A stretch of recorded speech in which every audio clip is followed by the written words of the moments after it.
Will एक magical loser था जो कि एक ऐसी दुनिया में पैदा हुआ था जिसमें मैजिक ही सब कुछ है। इस दुनिया में बिना मैजिक टैलेंट वाले लोगों को स्लेव से भी बदतर ट्रीट किया जाता है। वो हमेशा सहमा सा और अकेला रहता था, पर फिर भी उसकी एक बचपन की दोस्त थी जिससे वो प्यार करता था, पर वो भी उसे आथू कह के चली गई। इसके बावजूद भी वो प्रेस्टिजियस यूनिवर्सिटी में एडमिशन लेता है ताकि वो अपनी क्रश को वापस से जीत सके, पर वहाँ सारे स्टूडेंट्स उसे बुली करने लगते हैं। पर उसकी दुनिया बदल जाती है जब हेडमास्टर उसे दिखाते हैं कि वो एक नेचुरल वॉरियर है और उसके हाथ में जादू की छड़ी नहीं बल्कि तलवार होनी चाहिए। जिसके बाद विल कड़ी ट्रेनिंग करता है ताकि वो दुनिया में सबसे स्ट्रॉन्ग बन सके। वो एक हाई लेवल डंजन में जाता है जहाँ वो एक जायंट मॉन्स्टर से लड़ता है जो कि मैजिक स्पेल्स का यूज कर सकते हैं, पर वो उसके अटैक को डॉज कर लेता है और वो अपनी स्पीड और ताकत का यूज करके तलवार से उस मॉन्स्टर को बड़ी ही बुरी तरह से हरा देता है। अगली सुबह वो क्लासरूम में बड़ा ही थका हारा जाता है जहाँ की उनका प्रोफेसर जिनका नाम एडवर्ड है वो उन्हें एल्केमी सिखाते हैं कि कैसे वो सल्फर को प्रोड्यूस कर सकते हैं जो कि एक्सप्लोसिव्स को बनाने में काम आता है। एडवर्ड नोटिस करता है कि विल पीछे सो रहा है और उसे आवाज लगाता है, पर विल तो गहरी नींद में पड़ा था और वो खर्राटे लेके सोता रहता है। तभी एडवर्ड चिल्ला के उसका नाम बुलाता है जिससे डर के वो खड़ा हो जाता है। एडवर्ड उसे पास बुलाता है और उसे दिखाने को कहता है जो उसने अभी अभी पढ़ाया, और बेचारे को पूरे क्लास के सामने खड़ा होकर उस प्रोसेस को दिखाना पड़ा। एडवर्ड कहता है कि ये बहुत आसान है, उसे बस थोड़ी सी फ्लेम्स बनानी है और सल्फर वहाँ बन जाएगा। विल घबराए वो अपनी वॉन्ड को निकालता है और फ्लेम वाली स्पेल को कास्ट करता है, पर जैसा कि तुम समझ गए थे उसमें से एक चिंगारी भी नहीं निकलती। ये देख के सभी स्टूडेंट्स उस पर हंसने लगते हैं। एडवर्ड पूरी क्लास को शांत कराता है और कहता है कि तुम एक मामूली सा स्पेल भी यूज नहीं कर सकते। कोई बंदा थियोरी में इतना अच्छा और मैजिक में जमई नल्ला कैसे हो सकता है? मुझे तो समझ नहीं आता तुम एकेडमी में सिलेक्ट कैसे हो गए। तभी ये पान की थूक जिसका की नाम सियोन है वो अपनी वॉन्ड को उसकी तरफ पॉइंट करता है और एक पावरफुल फ्लिंग मैजिक उनकी तरफ फेंकता है जिससे वो चीज पूरी तरह से जल जाती है और वहाँ सल्फर बन जाता है। एडवर्ड चिल्लाता है कि मेरी परमिशन के बिना यहाँ तुम कुछ नहीं करोगे, और एक पावरफुल मैजिक से वहाँ बहुत सारा सल्फर बना देता है और कहता है कि इस दुनिया में मैजिक ही सब कुछ है, इस दुनिया को मैजिक ही रूल करता है। जिसके पास जितना मैजिक होता है वो उतना ही ज्यादा स्ट्रॉन्ग होता है। इस दुनिया में जादूगर ही हीरो माने जाते हैं और इस एकेडमी में मैजिकल टैलेंट को ही सबसे ज्यादा वैल्यू दी जाती है। तो भले ही आपके पास दुनिया भर का नॉलेज हो, पर अगर आप मैजिक यूज नहीं कर सकते तो इस एकेडमी में आपकी कोई जगह नहीं है। ये लोग जितना जल्दी समझ जाए उनके लिए उतना ही अच्छा होगा। क्लास खत्म होने के बाद विल बाहर खड़ा था, तभी सियान और उसके दो पंटर उसके पास आते हैं। सियोन कहता है कि यहाँ रहकर तुमसे कुछ नहीं होने वाला, एक काम करो स्कूल से ड्रॉप आउट कर जाओ, मेरे घर में झाड़ू पोछे पे रख लूंगा तुम्हें। तभी उनकी क्लासमेट और विल की बचपन की दोस्त को लाकर उसे रोक देती है और सियोन को उसे अकेला छोड़ने को कहती है क्योंकि वो उससे और उसके दो कौड़ी के गुंडों से बहुत ज्यादा अच्छा है। लेकिन सियोन हंसता है और कहता है कि काइंडनेस और हार्डवर्क से इस दुनिया में कुछ नहीं हो सकता, और ये चश्मिश मैगिया वॉन्डर बनने का सपना देखता है। और वो वहाँ से जाते वक्त कहता है कि तुम्हें सच में प्रोफेसर एडवर्ड की बात मान लेनी चाहिए और स्कूल से जितना जल्दी हो सके निकल जाओ। कोल विल से कहती है कि वो इन चीजों के बारे में ज्यादा ना सोचे, और प्रोफेसर एडवर्ड भी फालतू की बकबक करते हैं, पर विल को अब इन सब चीजों की आदत हो चुकी है और वो आसमान को देखते हुए कहता है कि ये कितना सुंदर दिख रहा है। अब हमें पता चलता है कि कई सालों पहले ह्यूमंस एक अंधेरे की लेयर के नीचे ट्रैप थे और उन्होंने कभी सन को देखा ही नहीं था, और उस टाइम वो सारी दुनिया कुछ भयानक स्पिरिट से डरती थी जिन्होंने उस डार्कनेस में उन्हें ट्रैप कर दिया था। पर तभी 5 महान जादूगर उन इविल स्पिरिट्स के खिलाफ खड़े हो जाते हैं जिन्होंने एक भयानक लड़ाई के बाद सभी इविल स्पिरिट्स को हरा दिया था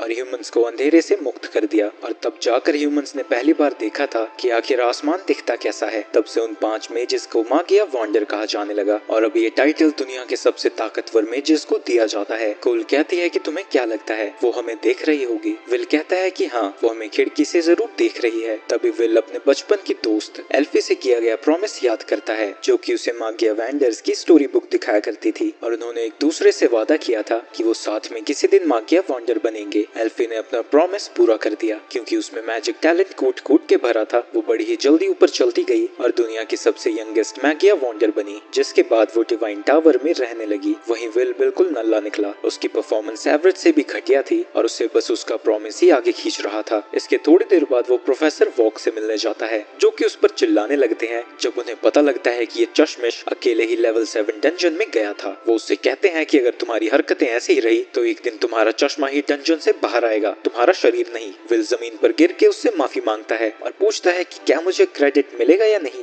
वॉक लंबी सांस छोड़ता है और उसकी मेहनत के लिए उसे 2 क्रेडिट्स दे देता है, जो सुन के वो बड़ा खुश होता है। तभी वॉक उससे पूछता है कि क्या तुमने अभी भी मागिया वॉन्डर बनने के सपने को नहीं छोड़ा है, क्योंकि अगर तुम थोड़ा सा भी चांस चाहते हो वॉन्डर बनने का तो तुम्हें हाई इंस्टीट्यूट में एडमिशन लेना होगा, और ऐसा करने के लिए तुम्हें बहुत सारे क्रेडिट्स की जरूरत पड़ेगी और ये क्रेडिट्स तुम्हें हर फील्ड में चाहिए, राइटिंग, स्पेल वर्क और फाइटिंग में भी। अगर वो कभी मैजिक यूज ही नहीं कर सका तो उसे स्पेल वर्क में क्रेडिट नहीं मिलेंगे, तो चाहे वो बाकी दो में जितने भी क्रेडिट्स इकट्ठा कर ले वो कभी भी आगे जाने के लिए काफी नहीं होंगे। विल कहता है कि चाहे कुछ भी हो जाए वो हार नहीं मानेगा। वो कहता है पहले तो तुम्हें ग्रेजुएट करना होगा और इसके लिए तुम्हें इस हफ्ते के अंदर अंदर 4 क्रेडिट्स को इकट्ठा करना होगा। ये सुन के विल हैरान हो जाता है और धड़ाधड़ उन मॉन्स्टर्स को ढूंढने लगता है जिनसे उसे जल्दी 4 क्रेडिट्स मिल जाएं। तभी वॉक उसे बताता है कि 6th फ्लोर पे एक वेस्करविल नाम का मॉन्स्टर है जिसे कि अभी तक किसी ने नहीं हराया था। ये सुन के विल जाकर उसे गले लगा लेता है और खुशी से उनका शुक्रिया अदा करने लगता है। पर ये सारी बातें बाहर खड़ा पान की थूक सुन लेता है और खुद उस डंजन में जाने लगता है ताकि वो विल के पहुंचने से पहले उसे हरा सके और वो नल्ला बेरोजगार स्कूल से निकल जाए। रात को विल डंजन के अंदर चला जाता है और वो साथ में अपने फैमिलियर किकी को भी लेकर आया था। वो कहता है कि मैं बड़ा खुश हूँ क्योंकि फाइनली मुझे 4 क्रेडिट्स मिलने वाले हैं और सबसे अच्छी बात ये है कि मैं पहले भी बास्करविल मॉन्स्टर से लड़ चुका हूँ। ये सुन के किकी दुखी हो जाती है क्योंकि पिछली बार जब वो बास्करविल से लड़े थे बेचारी किकी भून गई थी। तो विल उससे कहता है कि फिक्र मत करो, हम इस बार उसकी फायर ब्रेथ का ध्यान रखेंगे और किकी से कहता है कि वो अपनी नाक का यूज करके उस मॉन्स्टर का पता लगाए। वहीं सियोन और उसके पंटर भी डंजन में आ रखे हैं। सियोन कहता है कि उस जैसे लूजर को अकेडमी में रहने का कोई हक नहीं है, तो हमें उससे पहले इस मॉन्स्टर को हराना होगा ताकि उसके क्रेडिट्स पूरे ना हो सके और उसे अकेडमी से निकाल दिया जाए। तभी एक पंटर कहता है क्या तुम्हें लगता है कि अच्छा आइडिया है? 6th फ्लोर पर हम तीनों का अकेले आना काफी खतरनाक हो सकता है। सियोन कहता है तुम्हें पता भी है तुम किससे बात कर रहे हो? वो घबरा जाता है और कहता है कि माफ करना, मैं तो बस ऐसे ही कह रहा था। आगे सियोन कहता है कि उस जैसे मैजिकलेस लूजर को इस अकेडमी में होने का कोई हक नहीं है। तभी वहाँ एक मॉन्स्टर आ जाता है और सियोन के एक पंटर को ऐसा मुक्का मारता है कि वो बिना सीमेंट के दीवार में अनारकली बन जाता है। वही सियोन अभी भी शौक में है और उसे समझ नहीं आ रहा कि वो करे क्या, और जो बेचारा वॉर्न कर रहा था उसकी फटी पड़ी है और वो एक बागड़ बिल्ले जैसा चिल्लाने लगता है। ये चीख विल तक पहुंच जाती है। ये सुनते ही विल बड़ी ही तेजी से उसकी तरफ दौड़ने लगता है। उसे फिक्र हो रही थी कि किसी को चोट न लग जाए और जब वो वहाँ पहुँचता है वो सियोन को देखता है जो कि मॉन्स्टर पे फायर ब्लास्ट से हमला कर रहा था और इससे मॉन्स्टर को खरोच भी नहीं आ रही थी। विल तुरंत ही उस मॉन्स्टर को पहचान जाता है जो कि एक सेंटिनल था। वो एक बहुत ही रेयर मॉन्स्टर है जिसे मारने पर 10 क्रेडिट्स मिलते हैं, पर उसे इस लेवल के डंजन पर नहीं होना चाहिए। वो देखता है कि सियोन का मैजिक उसके लिए कुछ भी नहीं है और वो मॉन्स्टर उसके सारे हमलों को झेलता हुआ बस आगे बढ़ता रहता है और धीरे धीरे सियोन की हालत बुरी होती जा रही थी। वो उसकी मदद करने की सोचता है पर तभी वो याद करता है कि सियोन कितना चूजे किस्म का इंसान है। वो सोचता है कि इस जैसे को तो यहीं छोड़कर चले जाना चाहिए, पर तभी उसे एल्फी की बात याद आती है जिसने उससे कहा था कि वो सबसे काइंड और ब्रेव इंसान है और उसे वो ग्लासेस गिफ्ट में दिए थे। वो कहता है कि तुम गलत थी एल्फी, मैं बहुत ही घटिया इंसान हूँ जो कि सिर्फ तुम्हारे पास पहुँचना चाहता है और इतना काबिल बनना चाहता है कि वो तुम्हारी स्वॉर्ड बन सके। तभी जब वो मॉन्स्टर सियोन पर हमला करने वाला था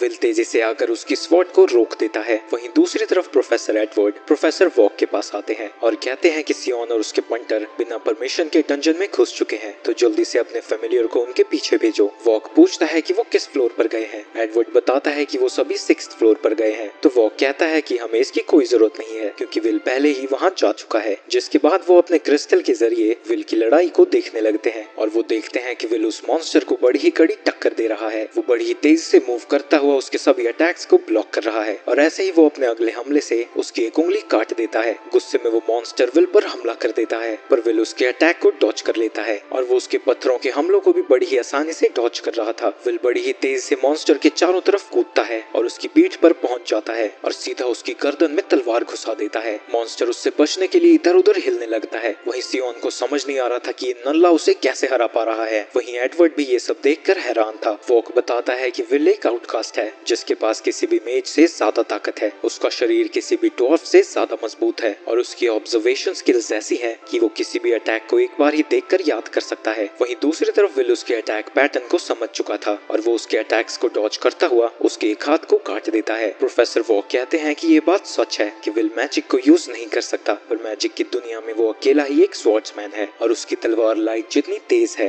विल उस मॉन्स्टर की तलवार को उठा लेता है और वो मॉन्स्टर अपने मैजिक स्पेल से उसके ऊपर हमला कर देता है, पर विल उसके अटैक को उस स्वॉर्ड से ब्लॉक कर देता है और एक ही स्लाइस से उस मॉन्स्टर के टुकड़े कर देता है। इसके बाद विल सियोन के पास जाता है और उसकी तरफ मदद का हाथ बढ़ाता है जो कि अभी भी शॉक में था, पर ये सब देख के एडवर्ड का दिमाग खराब हो चुका था और वो चिल्लाता है कि एक मैजिकलेस लूजर कभी भी एक मैजिशियन से ज्यादा ताकतवर नहीं हो सकता और वॉक के ऑफिस से चला जाता है। प्रोफेसर वॉक विल से नाराज पास थे, पर फिर भी उसे 10 क्रेडिट्स मिल जाते हैं, जो सुन के विल बहुत ज्यादा खुश हो जाता है। इसके बाद हम 5 साल पहले का सीन देखते हैं। सभी लोग मैजिक ना होने की वजह से विल का मजाक उड़ा रहे थे। एक लड़का कहता है कि आखिरकार इसे एकेडमी में जगह ही क्यों दी गई है। तभी एक लड़की कहती है कि एकेडमी को लेडी एल्फी को यहाँ लाना था, इसलिए विल को चारे की तरह यहाँ एडमिशन दे दिया गया, क्योंकि वो दोनों बेस्ट फ्रेंड्स हैं। पर अब तो इसकी कोई जरूरत नहीं है, क्योंकि लेडी एल्फी तो मैगी वॉन्डर बन चुकी है। अब तो इसे बाहर निकाल ही दिया जाएगा। प्रोफेसर वोक और विल हेडमास्टर से मिलने जाते हैं। हेडमास्टर विल के हाथों में एक स्वॉर्ड दे देती है और उस पर मैजिक से हमला कर देती है, पर विल अपनी तलवार से ही उसके सारे मैजिक को काट देता है। ये देखकर वोक शॉक रह जाता है और हेडमास्टर हंसते हुए कहती है ये इस एकेडमी में रह सकता है। वो कहता है कि क्या ऐसा करना ठीक होगा, इसे तो कोई मैजिक यूज करना आता ही नहीं। हेडमास्टर कहती है कि तुमने ठीक कहा, पर ये देखने में मजा आएगा कि आखिर ये स्वॉर्ड एक मैजिक वॉन्ड की जगह कैसे लेती है। तभी विल कहता है कि क्या अगर मैं इस एकेडमी में पढ़ूंगा तो मैं डिवाइन टावर तक पहुंच सकता हूँ? क्या मैं इतना ताकतवर बन सकता हूँ कि मुझे एल्फी को फिर से मिलने का मौका मिले? हेडमास्टर कहती है कि तुम्हें उसके लिए बहुत ज्यादा मेहनत करनी पड़ेगी और चाहे कुछ भी हो जाए हार मत मानना। इसके बाद प्रेजेंट में विल क्लास में पहुंचा हुआ था, जहाँ प्रोफेसर वोक बता रहे थे टावर पर चढ़ने के लिए आपको अपर इंस्टीट्यूट में जाना होगा, जिसके बाद टावर के टॉप फ्लोर पर पहुंचकर आप मागिया वॉन्डर बन सकते हो। पर ये तभी मुमकिन है जब तुम अपर इंस्टीट्यूट में हाईएस्ट सीट ऑफ लर्निंग के लिए सिलेक्ट हो जाओ। वहाँ तक पहुँचने के 2 तरीके हैं। पहला कि आप नए तरीके का मैजिक इन्वेंट करो और दूसरा ये कि आपको 7200 या फिर उससे ज्यादा क्रेडिट्स इस एकेडमी में हासिल करने होंगे। बहुत कम लोग ऐसे हैं जो नया मैजिक इन्वेंट करके मागिया वॉन्डर बने हैं, इसलिए सभी लोग दूसरा मेथड ही चूज करते हैं। तुम लोग तो अपर इंस्टीट्यूट में जाने का सोचना छोड़ ही दो। मुझे तो लगता है तुम ग्रेजुएट भी रेंग कर होने वाले हो, इसलिए मैं तुम्हें फिर से बहुत सारे पुराने लेसन पढ़ने को दूंगा। ये सुन के सभी स्टूडेंट्स रोने लगते हैं। बाहर कोल विल से कहती है लगता है प्रोफेसर वोक आज कुछ ज्यादा ही भड़के थे।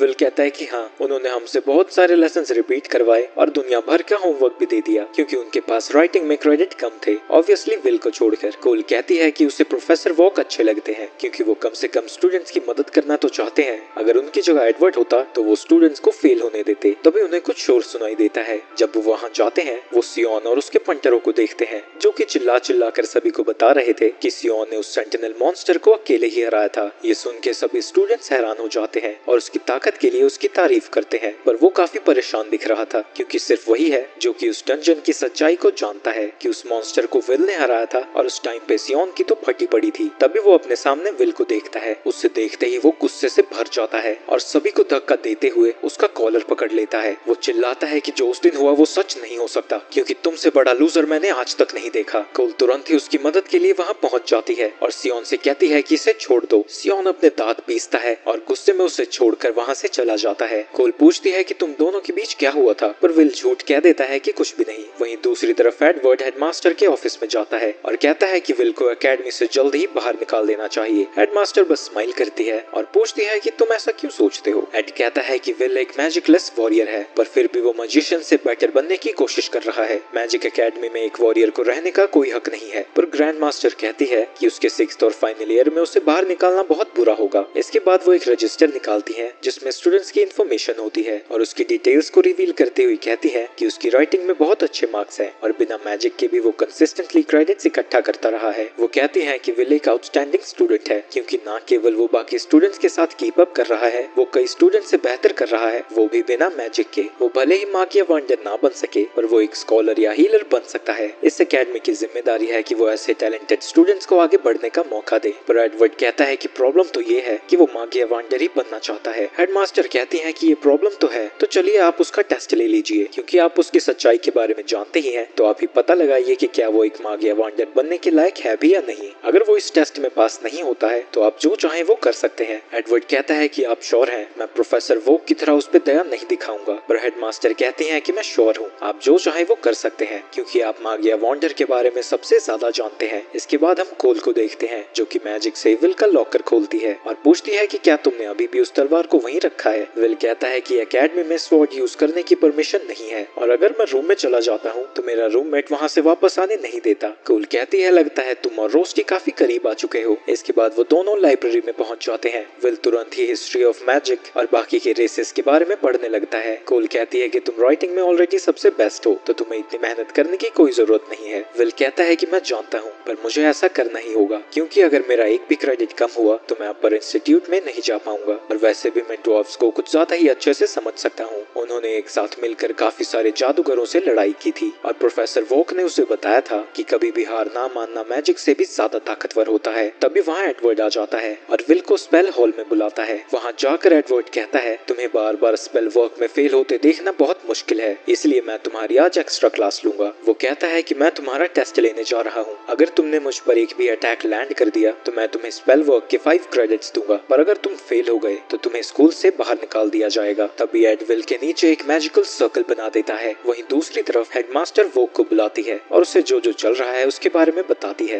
वो उसके लिए एक टीवी सा बना देती है जहाँ वोक विल को एडवर्ड से लड़ता हुआ देखकर हैरान हो जाता है। वो अपने नीचे के मैजिक सर्कल्स को डॉज कर रहा था जो एक्सप्लोड हो रहे थे, लेकिन एडवर्ड उसका पीछा जारी रखता है और उस पर लगातार मैजिक से हमला करता है। विल बड़ी ही मुश्किल से उसके अटैक से बच पा रहा था। वो ये सब रोकने को कहता है। ये बहुत अनफेयर है क्योंकि एडवर्ड किंगडम के सबसे ताकतवर मेजेस में से एक है और वो लगभग एक मागिया वांडर बन ही चुके थे। तभी विल प्रोफेसर का एक और हमला डॉज करता है और इतना भागता भागता वो थक चुका है। तभी विल बहुत ही तेजी से वहाँ से मूव करता है और उनके पीछे से जाकर लात मारने की कोशिश करता है, पर एडवर्ड का मैजिकल बैरियर उसे रोक देता है और उसे हवा में उछाल कर उस पर हमला कर देता है। इससे विल के मुंह से खून बाहर आता है और उसका चश्मा भी टूट जाता है। विल कहता है कि ये तो कोई मंत्र भी नहीं पढ़ रहे, ऊपर से इनकी स्पेल कास्टिंग बहुत ज्यादा फास्ट है, मैं इन पर हमला आखिर करूं कैसे। तभी की वहाँ से चली जाती है और एडवर्ड कहता है, अब मैं सिर्फ 2 ही स्पेल यूज करूंगा, पहला स्पेल तुम्हें जलाने के लिए और दूसरा स्पेल तुम्हारे अटैक से मुझे बचाने के लिए। और आगे कहता है कि अगर तुम 1000 स्पेल्स याद नहीं रख सकते तो एक ही स्पेल को इतना मास्टर कर लो कि उसके सामने कोई भी स्पेल ना टिक सके। एडवर्ड एक ही स्पेल को बहुत बार कास्ट कर देता है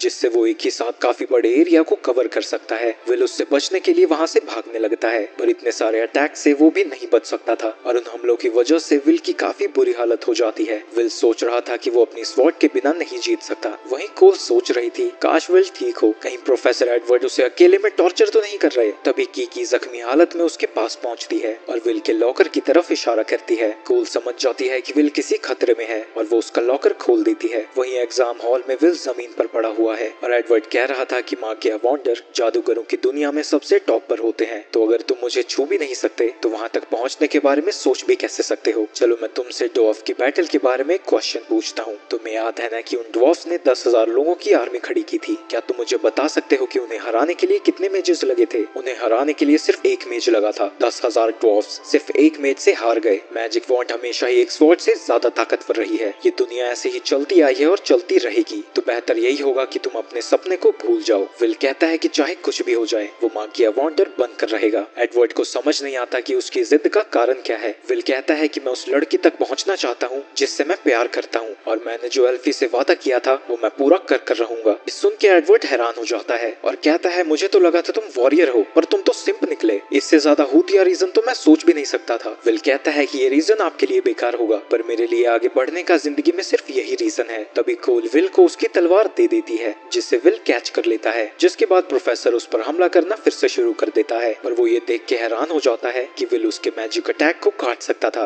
ये देख के प्रोफेसर भड़क जाता है और विल को चारों तरफ से आग से घेर देता है। वहीं अपने प्रोफेसर को इतना भड़का हुआ देखकर विल डर जाता है। तभी एडवर्ड उस पर हमला कर देता है, पर विल अपनी पूरी स्पीड से उसके सभी हमले से बच रहा था और इसी दौरान वो ड्वार्फ किंग को याद कर रहा था जिसने बैटल में सभी को खो दिया था, लेकिन फिर भी वो लड़ता रहा और मागिया वांडर को एक जोरदार पंच मारा था। विल डिसाइड करता है कि वो भी ऐसा ही करेगा और वो उसके सभी अटैक से बचता हुआ हवा में कूद जाता है और पूरी स्पीड से नीचे आकर एडवर्ड की शील्ड को तोड़ देता है, जिसके बाद वो दोनों ही खुद को रोक देते हैं और विल प्रोफेसर के ऊपर अपना हमला लैंड करने में कामयाब हो चुका था। एडवर्ड कहता है कि मैं तुम्हें स्पेल वर्क के 5 क्रेडिट्स देता हूँ और वहाँ से चला जाता है। तभी वहाँ कोल आती है और लड़ाई की वजह से वो थक कर बेहोश हो चुका था। वहीं प्रोफेसर और हेडमास्टर बात कर रहे थे कि एक तलवार सच में जादू की छड़ी को टक्कर दे सकती है। इसके बाद हमें वो दिन दिखाया जाता है जिस दिन एल्फी डिवाइन टावर में गई थी। जाने से पहले वो विल से कहती है कि वो सबसे काइंड और हार्ड वर्किंग है और पार्टिंग गिफ्ट के तौर पर उसे वो ग्लासेस दे देती है। जब वो वहाँ से जा रही थी विल उसका नाम चिल्लाता है और वादा करता है कि चाहे कुछ भी हो जाए वो भी डिवाइन टावर तक जरूर पहुँचेगा। वो कहता है कि हम सनसेट को जरूर साथ में देखेंगे जैसा कि हमने बचपन में वादा किया था। ये सब सुन के एल्फी भी रोने लगती है और वो अपने आंसू पोंछते हुए कहती है कि वो उसका इंतजार करेगी। इसके कुछ देर बाद ही एल्फी टावर की सीढ़ियों पर चढ़ जाती है और विल नीचे दिल टूटे आशिक की तरह बस खड़ा रहता है और उसके जाते ही वहाँ रोने लगता है। इसके बाद हम देखते हैं कि विल अपने एजुकेशन को सपोर्ट करने के लिए काम कर रहा था, तभी अचानक से वो टकरा जाता है है और सभी न्यूज़पेपर नीचे गिरने लगते हैं, पर विल अपनी स्पीड का यूज करके उन्हें गिरने से पहले ही पकड़ लेता है। पर फिर भी एक पेपर रह ही गया था जिसमें वो देखता है कि एल्फी ने एक नया मैजिक इन्वेंट किया था और उसने अकेले ही 12 नए स्पेल्स को बनाने का रिकॉर्ड बनाया था। आगे वो पढ़ता है कि अपर इंस्टीट्यूट्स ने एकेडमी के लिए एक नया ऑर्डर इशू किया है और ये ऑर्डर उन्होंने एल्फी के कहने पर किया है। ये पढ़ते ही विल भागते हुए अपने रूम में जाता है जहाँ वो अपने रूममेट रॉस्टी से एक मैजिक डिवाइस बनाने को कहता है। रॉस्टी पूछता है कि तुम इतने उछल क्यों रहे हो। विल उस ऑर्डर के बारे में बताता है जो एल्फी ने इशू किया था और कहता है कि वो भी उसमें हिस्सा लेने जा रहा है। वो कपड़े बदलते हुए बताता है कि एल्फी ने फ्रॉस्ट वॉकर से आइस कोर्स को लाने को कहा है जो कि 4th लेवल डंजन में है। उसे ये कोर्स किसी एक्सपेरिमेंट में कैटलिस्ट के लिए चाहिए और जो भी स्टूडेंट्स उसकी मदद करेंगे उन्हें पैसे भी दिए जाएंगे। इसलिए विल चाहता है कि रॉस्टी एक ऐसा मैजिक आइटम बनाए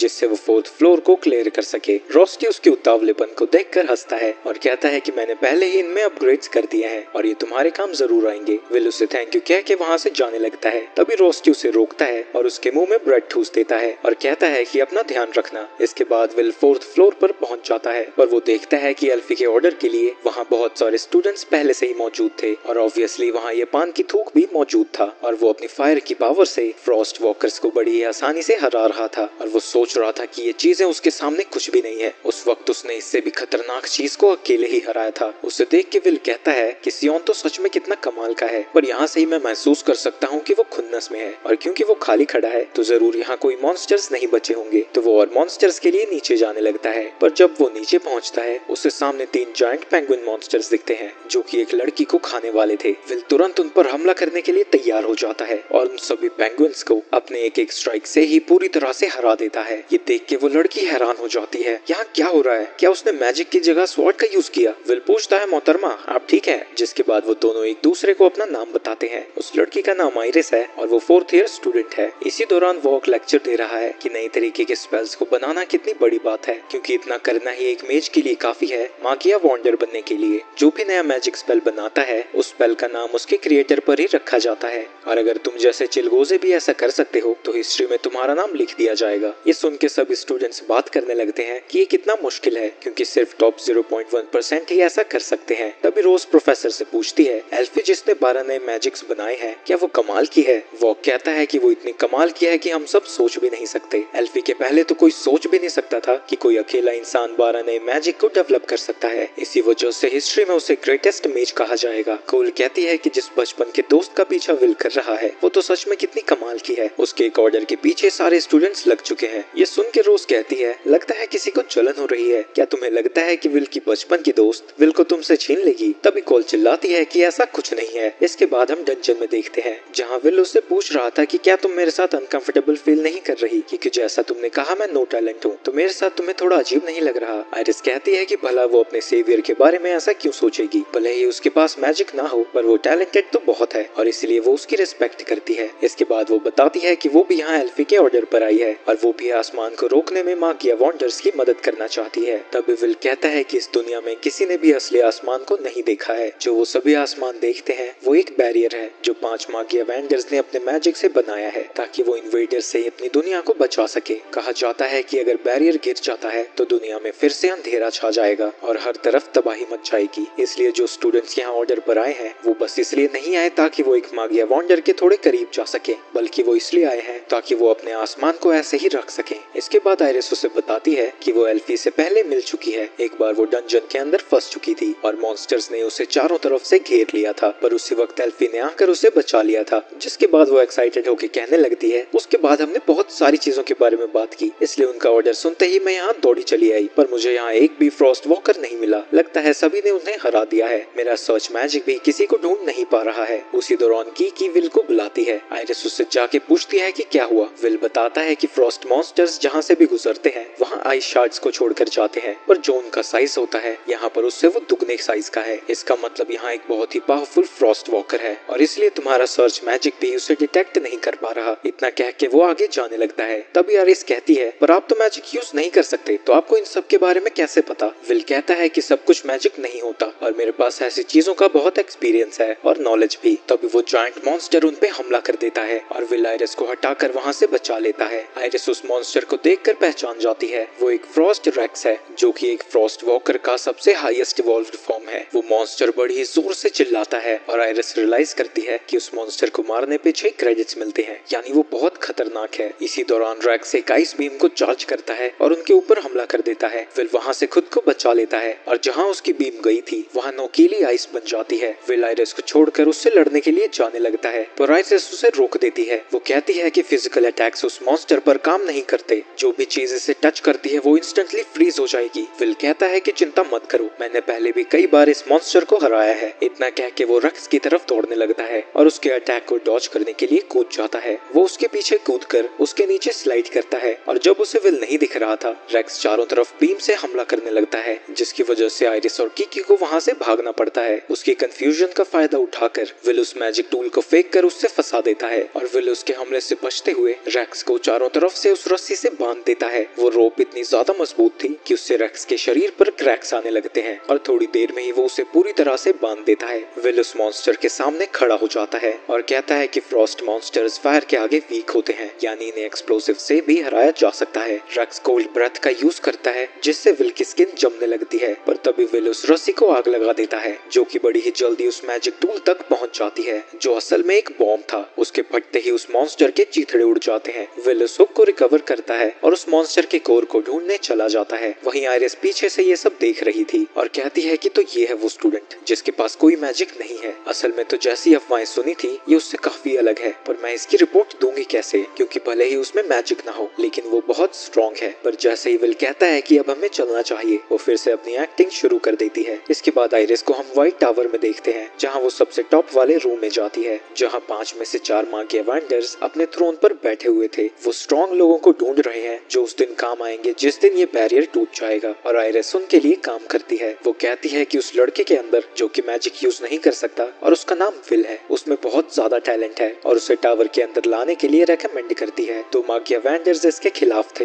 लेकिन सफेद बाल वाले को ये इंटरेस्टिंग लग रहा था। रेड हेयर कहता है कि उसे यहाँ लाने की जल्दी भी क्या है, अभी ग्रैंड मागिया फेस्टिवल आने जा रहा है तो हम उसके बाद डिसाइड करेंगे। सफेद बाल कहता है कि टैलेंटेड लोग टावर पे चढ़ने का रास्ता ढूंढ ही लेते हैं, पर अगर वो ऐसा नहीं कर पाते तो हम इसमें कर भी क्या सकते हैं। इसके बाद वो सभी मागिया वैंडर्स वहाँ से चले जाते हैं, पर एल्फी वहीं थी। आइरिस कहती है कि जिस लड़के के बारे में आपने मुझे बताया था वो तो सच में कमाल का है। एल्फी के पास विल का दिया गया कोर आ जाता है और वो कहती है, विल मैं हमेशा तुम्हारा इंतजार करूंगी। अकेडमी टोटल 12,000 पॉइंट्स देती है। अगर कोई स्टूडेंट्स मागिया वॉन्डर्स बनना चाहता है तो उसे कम से कम 7,200 पॉइंट्स को इकट्ठा करना होगा, और अगले टेस्ट में स्टूडेंट्स को गोलम से लड़ना था। अगर वो एक को भी हरा देते हैं तो वो पास हो जाएंगे। सबसे पहले सियोन और कोल जाते हैं और वो आसानी से अपने अपने गोलम्स को हरा देते हैं, पर क्योंकि विल के पास तलवार नहीं थी उसे गोलम से लड़ने में दिक्कत हो रही थी। वो पीछे जाकर उसे पंच करने वाला था, पर ये देख के सभी स्टूडेंट्स उसकी बेइज्जती करने लगते हैं कि वो कैसे मैजिक यूज नहीं कर सकता। ये सब सुन के वो थोड़ा नर्वस हो जाता है और वो गोलम उसे एक उल्टे हाथ का मारता है। उन्हें लगता है कि विल हार चुका है और वो सभी वहाँ से खुशी खुशी जाने लगते हैं। वहीं उसके बगल में ही हैना और विग्नल अपने अपने गोलम्स को बड़ी ही आसानी से तोड़ देते हैं। इसके बाद वहाँ एक और स्टूडेंट आता है और वो अपने आइस मैजिक को कास्ट करने लगता है और एक ही बार में सभी गोलम्स पर आइस के टुकड़े फेंक देता है और उन सभी को जमा देता है। इसका नाम जूलियस है और विग्नल और हैना के साथ ये तीनों अकेडमी के टॉप 3 स्टूडेंट्स हैं। ये तीनों बेसिकली पूरी अकेडमी के सेलिब्रिटीज हैं और उन सबके पास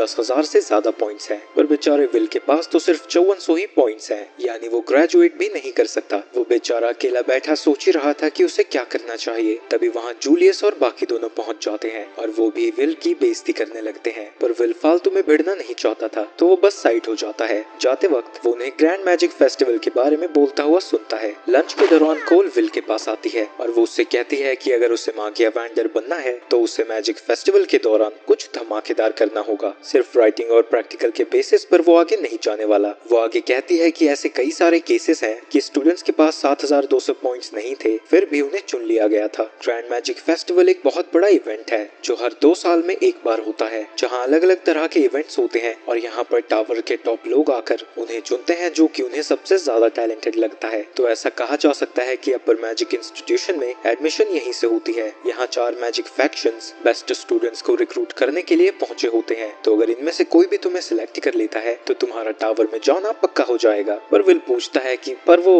ग्रेजुएशन रिक्वायरमेंट्स को इग्नोर क्यों करेंगे, जबकि रिक्वायरमेंट्स फुलफिल करने वाले इतने तगड़े लोग हैं। ऊपर से मेरे पास तो मैजिक भी नहीं है जो मैं उन्हें दिखाकर इम्प्रेस कर सकूं। कोल कहती है कि एक और रास्ता है, टावर से वॉचर्स नीचे भेजे जाते हैं जो कि टैलेंटेड स्टूडेंट्स को स्काउट करते हैं, पर विल को लगता है कि ये वॉचर्स की कहानी बस झूठी है और फेस्टिवल में सिलेक्ट होने का उसका कोई चांस नहीं है, तो वो बस पिछली बार की तरह बाकी के स्टूडेंट्स की प्रिपरेशन में मदद करेगा। कोल को यकीन है कि अगर विल फेस्टिवल में पार्टिसिपेट करता है तो सभी का नजरिया उसके लिए चेंज हो सकता है, पर विल अभी भी राजी नहीं होता क्योंकि अगर वो पार्टिसिपेट करता है तो वो एक एथलीट फेस्टिवल बन जाएगा और जब उसने सेकेंड ईयर में पार्टिसिपेट किया था उसकी बड़ी बेइज्जती हुई थी और बेचारा उस ट्रॉमा से अभी तक नहीं उभर पाया है। आगे हम देखते हैं सभी स्टूडेंट्स ग्रैंड मैजिक फेस्टिवल की तैयारियां शुरू कर चुके हैं और ये सारी चीजें विल और कोल देख रहे थे। कोल फिर से उसे कहती है कि अगर वो फेस्टिवल में पार्टिसिपेट करता है तो उसे जरूर कोई ना कोई सिलेक्ट कर ही लेगा, पर विल फिर से कहता है वो मैजिक तो यूज कर ही नहीं सकता, तो आखिर वो उन्हें दिखाएगा क्या। तभी कोल को एक लॉकर के ऊपर बैरियर महसूस होता है। वो बड़े ही अच्छे से छुपा हुआ है और उसे यकीन है कि यहाँ एक बैरियर है जो वो कीकी की मदद से डिस्ट्रॉय कर देती है।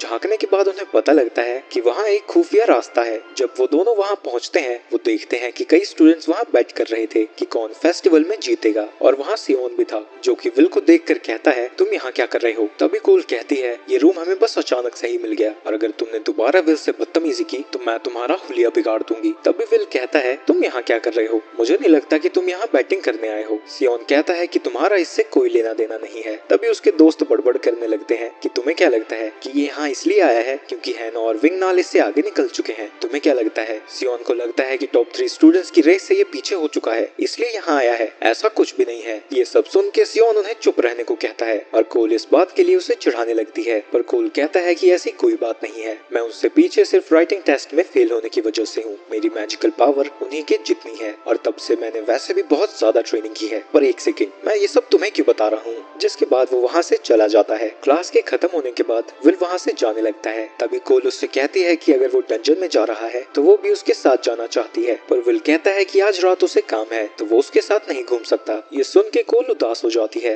विल जीना के रेस्टोरेंट में काम कर रहा है जहाँ डॉव्स और माइनर्स काम खत्म करके खाना और दारू शारू पीने आते हैं। डोनोवन को उसके लिए बुरा लग रहा था और वो कहता है कि तुम्हारे लिए ये सब कितना मुश्किल है। वो बेचारा सुबह सुबह न्यूज़पेपर्स डिलीवर करता है, सारा दिन क्लास में इधर उधर होता रहता है और रात को उसके दिन का अंत जीना के रेस्टोरेंट में काम करने से होती है। उसकी जिंदगी झंड है, पर बेचारे के पास चॉइस ही कहाँ है। उसे स्कॉलरशिप नहीं मिली थी तो फीस भरने के लिए उसे ये सारे काम तो करने ही होंगे। डॉनन कहता है अगर तुम ग्रैंड मैजिक फेस्टिवल में हिस्सा लोगे तो शायद तुम्हारा कुछ हो सके, पर विल कहता है नहीं, वो मेरे लिए है नहीं। तभी जीना चिल्लाती है विल बकबक करना बंद करो और काम पे ध्यान दो, तुम्हारा दोस्त तुमसे ज्यादा काम कर रहा है। रोस्ट भी विल की मदद करने के लिए वहाँ आया हुआ था और विल इसके लिए उसका शुक्रिया अदा करता है। जीना कहती है कि एक वर्कर काम छोड़ के चला गया है तो अगर वो जल्दी नया वर्कर ढूंढ कर नहीं लाता तो सारा काम उसे ही करना पड़ेगा, पर तभी सारे डॉव्स उससे चिपक जाते हैं और कहते हैं इसकी कोई जरूरत नहीं है, विल 2 लोगों का काम आराम से कर सकता है। सभी लोगों के जाने के बाद रोस्टी कहता है कि यहाँ पर काम करके तुम्हें बहुत कम पैसे मिल रहे हैं, क्या प्रोफेसर वॉकनर तुम्हारे लिए कोई अच्छी जॉब नहीं ढूंढ सकते। पर विल कहता है कि वो उन्हें और तकलीफ नहीं देना चाहता और वैसे भी उसे डॉव्स बहुत पसंद है क्योंकि वो ऑनेस्ट हैं और अपनी मेहनत का खाते हैं और मुझे भी वो लोग बहुत पसंद करते हैं। उसी वक्त वहाँ जूलियस और उसके दोस्त पहुँच जाते हैं।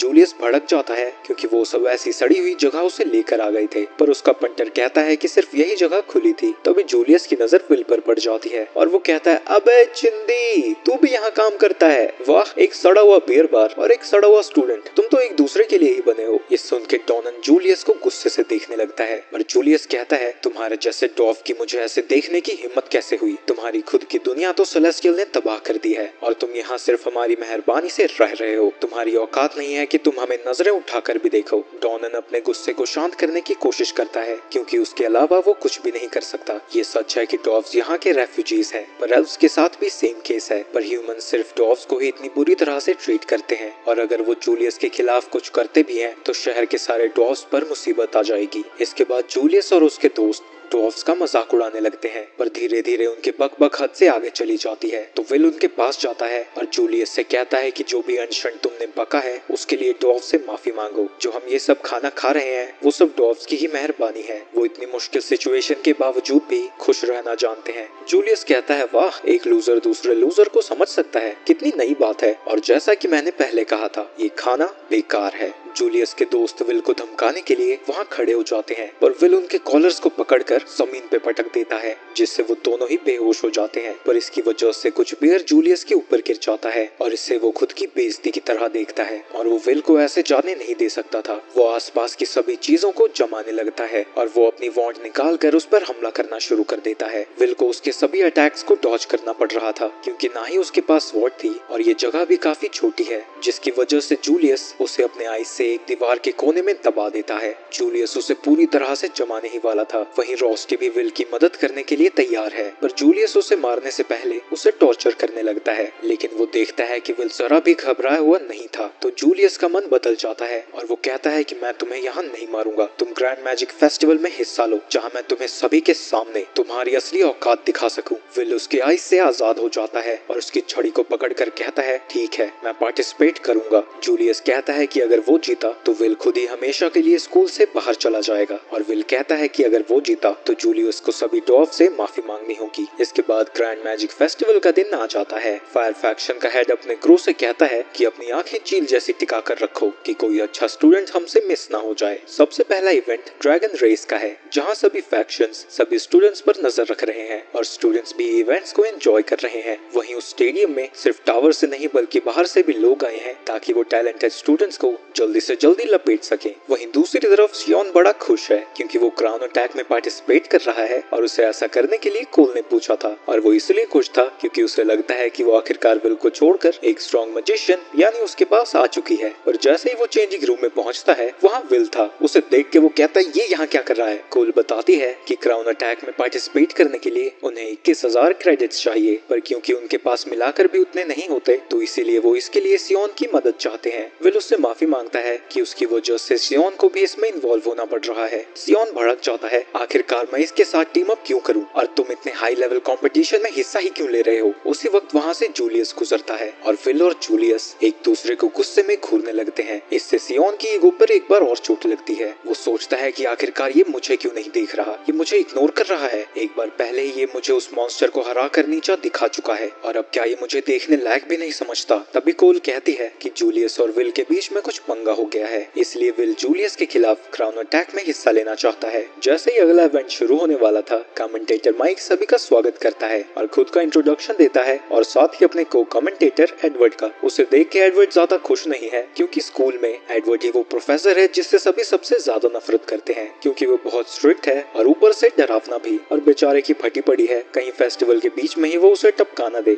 जिसके बाद उस दिन का मेन इवेंट क्राउन अटैक को शुरू कर दिया जाता है, जिसके बाद एल्फ फैक्शन तैयारियां शुरू कर देते हैं। वो स्टेडियम के चारों तरफ बड़े बड़े मैजिक सर्कल्स कास्ट करते हैं जिससे स्टेडियम के आसपास का एरिया पूरा बदल जाता है। पूरा हिस्सा 5 जोन्स में डिवाइडेड है, volcano zone, marshal zone, badland zone, grass zone और आखिर में wood zone. Crown attack 3 players की टीम में खेला जाएगा जिसमें सभी पार्टिसिपेंट्स जोन के बाहर से शुरू करेंगे और उन्हें सभी मुसीबतों का सामना करते हुए स्टेडियम के अंदर पहुंचना होगा। स्टेडियम के बीचों बीच में एक बड़ा सा क्राउन है और जो भी सबसे पहले उसे ले लेगा वो टीम जीत जाएगी। पर ये एक आम रेस बिल्कुल भी नहीं है। पूरी फील्ड में अलग अलग तरह के ट्रैप्स बना दिए गए हैं जिन्हें कि स्कूल के प्रोफेसर्स ने ही बनाया है। टीम्स सबसे छोटे रास्ते से यहाँ तक आ सकते हैं और इसके अलावा वो चाहे तो दूसरी टीम का रास्ता भी रोक सकते हैं। जिसके बाद एडवर्ड आखिरकार कमेंट्री शुरू करता है और कहता है कि इस टेस्ट को इस तरह से डिजाइन किया गया था ताकि टीम्स को टेस्ट किया जा सके कि वो एक डंजन रेड में साथ में कैसे काम कर सकते हैं। माइक कहता है कि बिल्कुल सही कहा, ये एक हाई लेवल कॉन्टेस्ट है और अगर स्कूल में कोई बैटिंग की जगह होती तो वहाँ से सभी लोगों को पता लग गया होता कि फेवरेट टीम्स विग्नल और जूलियस की है। मैं ये नहीं कह रहा कि बैटिंग की कोई जगह है ऐसी, पर हाँ अगर कोई ऐसी जगह होती तो मैं अपनी सारी सेविंग्स विग्नल पर लगा चुका होता। हाँ, पर इन फेवरेट टीम्स के अलावा एक और टीम है स्क्वाड 6, पर उनसे किसी को भी जरा सी भी उम्मीद नहीं है क्योंकि इस टीम में पूरे स्कूल का सबसे बड़ा धब्बा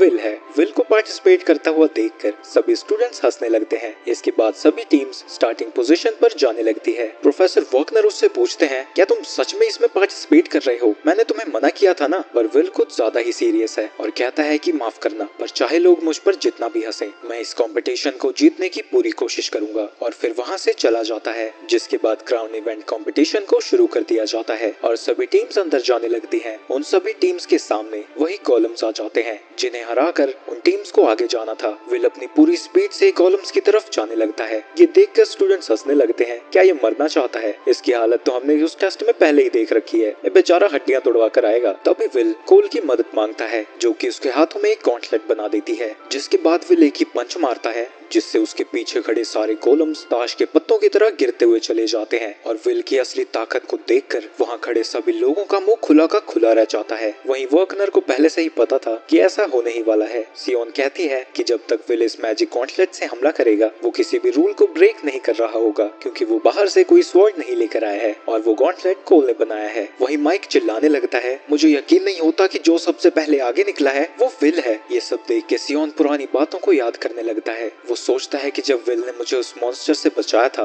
मैं चाहता था कि मैं मर जाऊं, तो मैंने जब तक ट्रेन किया जब तक कि मुझे ऐसा नहीं महसूस हुआ कि मैं मर जाऊंगा और अपनी सारी लिमिट्स को क्रॉस कर गया, जिससे मेरी ताकत कहीं ज्यादा बढ़ गई। पर इसके बावजूद भी ये मुझसे अभी तक आगे है। इसके बाद विल की टीम बैडलैंड्स तक पहुंच जाती है जहाँ के ट्रैप्स एक्टिवेट होकर उन सभी के ऊपर पत्थर फेंकने लगते हैं, पर वो जमीन पे एक जोरदार मुक्का मारता है जिससे एक पत्थर की दीवार सामने आ जाती है जो ट्रैप्स के सभी अटैक्स को ब्लॉक कर देती है। जिसके बाद वो फिर से एक ऊंची छलांग लगाता है और कोल की मदद मांगता है, जिसके बाद कोल दर्जनों स्वॉर्ड समन कर देती है जिन्हें विल उठा कर उन ट्रैप पर फेंकने लगता है और जो ट्रैप्स नीचे थे उन्हें भी तलवार से स्लैश कर देता है। माइक ये सब देख के एक्साइटेड हो जाता है और कहता है आखिरकार ये सब हो क्या रहा है। विली की टीम बैडलैंड से बड़ी जल्दी बाहर निकल चुकी है, ये बाकी टीम से इतनी तेज कैसे है? वो स्टूडेंट्स खुद को दिलासा देते हुए कहते हैं कि ये सारा कमाल कोल के मैजिक की वजह से है। वहीं फायर फैक्शन के लोग भी बड़े इंप्रेस्ड थे और एडवर्ड कहते हैं कि विल ने बहुत सारे डंजन्स को क्लियर किया है और वो इतनी जल्दी ट्रैप्स का पता लगाकर उन्हें इसलिए गिरा पा रहा है क्योंकि उसे बहुत एक्सपीरियंस है। उसी वक्त आइरिस भी विल को चेयर करने पहुंच जाती है और विल की टीम फिलहाल सबसे आगे है। वहीं दूसरी तरफ बाकी की काफी सारी टीम्स को ट्रैप्स की वजह से प्रॉब्लम्स आ रही है और ये सब देखकर स्टेडियम में बातें होने लगी हैं कि क्या विल इस टेस्ट में फर्स्ट आने वाला है। वहीं शोर सुन के जूलियस सोचने लगता है कि स्टेडियम से इतनी ज्यादा आवाज क्यों आ रही है और वो अपने टीममेट से इसका पता लगाने को कहते हैं। वो डिटेक्ट स्पेल को कास्ट करते हैं जहाँ उन्हें पता लगता है कि विल सबसे आगे चल रहा है। उन्हें लगता है कि अगर उन्होंने जल्दी कुछ नहीं किया तो जूलियस हार जाएगा, पर जूलियस के दिमाग में विल से निपटने का पहले से ही एक प्लान बना हुआ है। वहीं दूसरी तरफ विल और उसकी टीम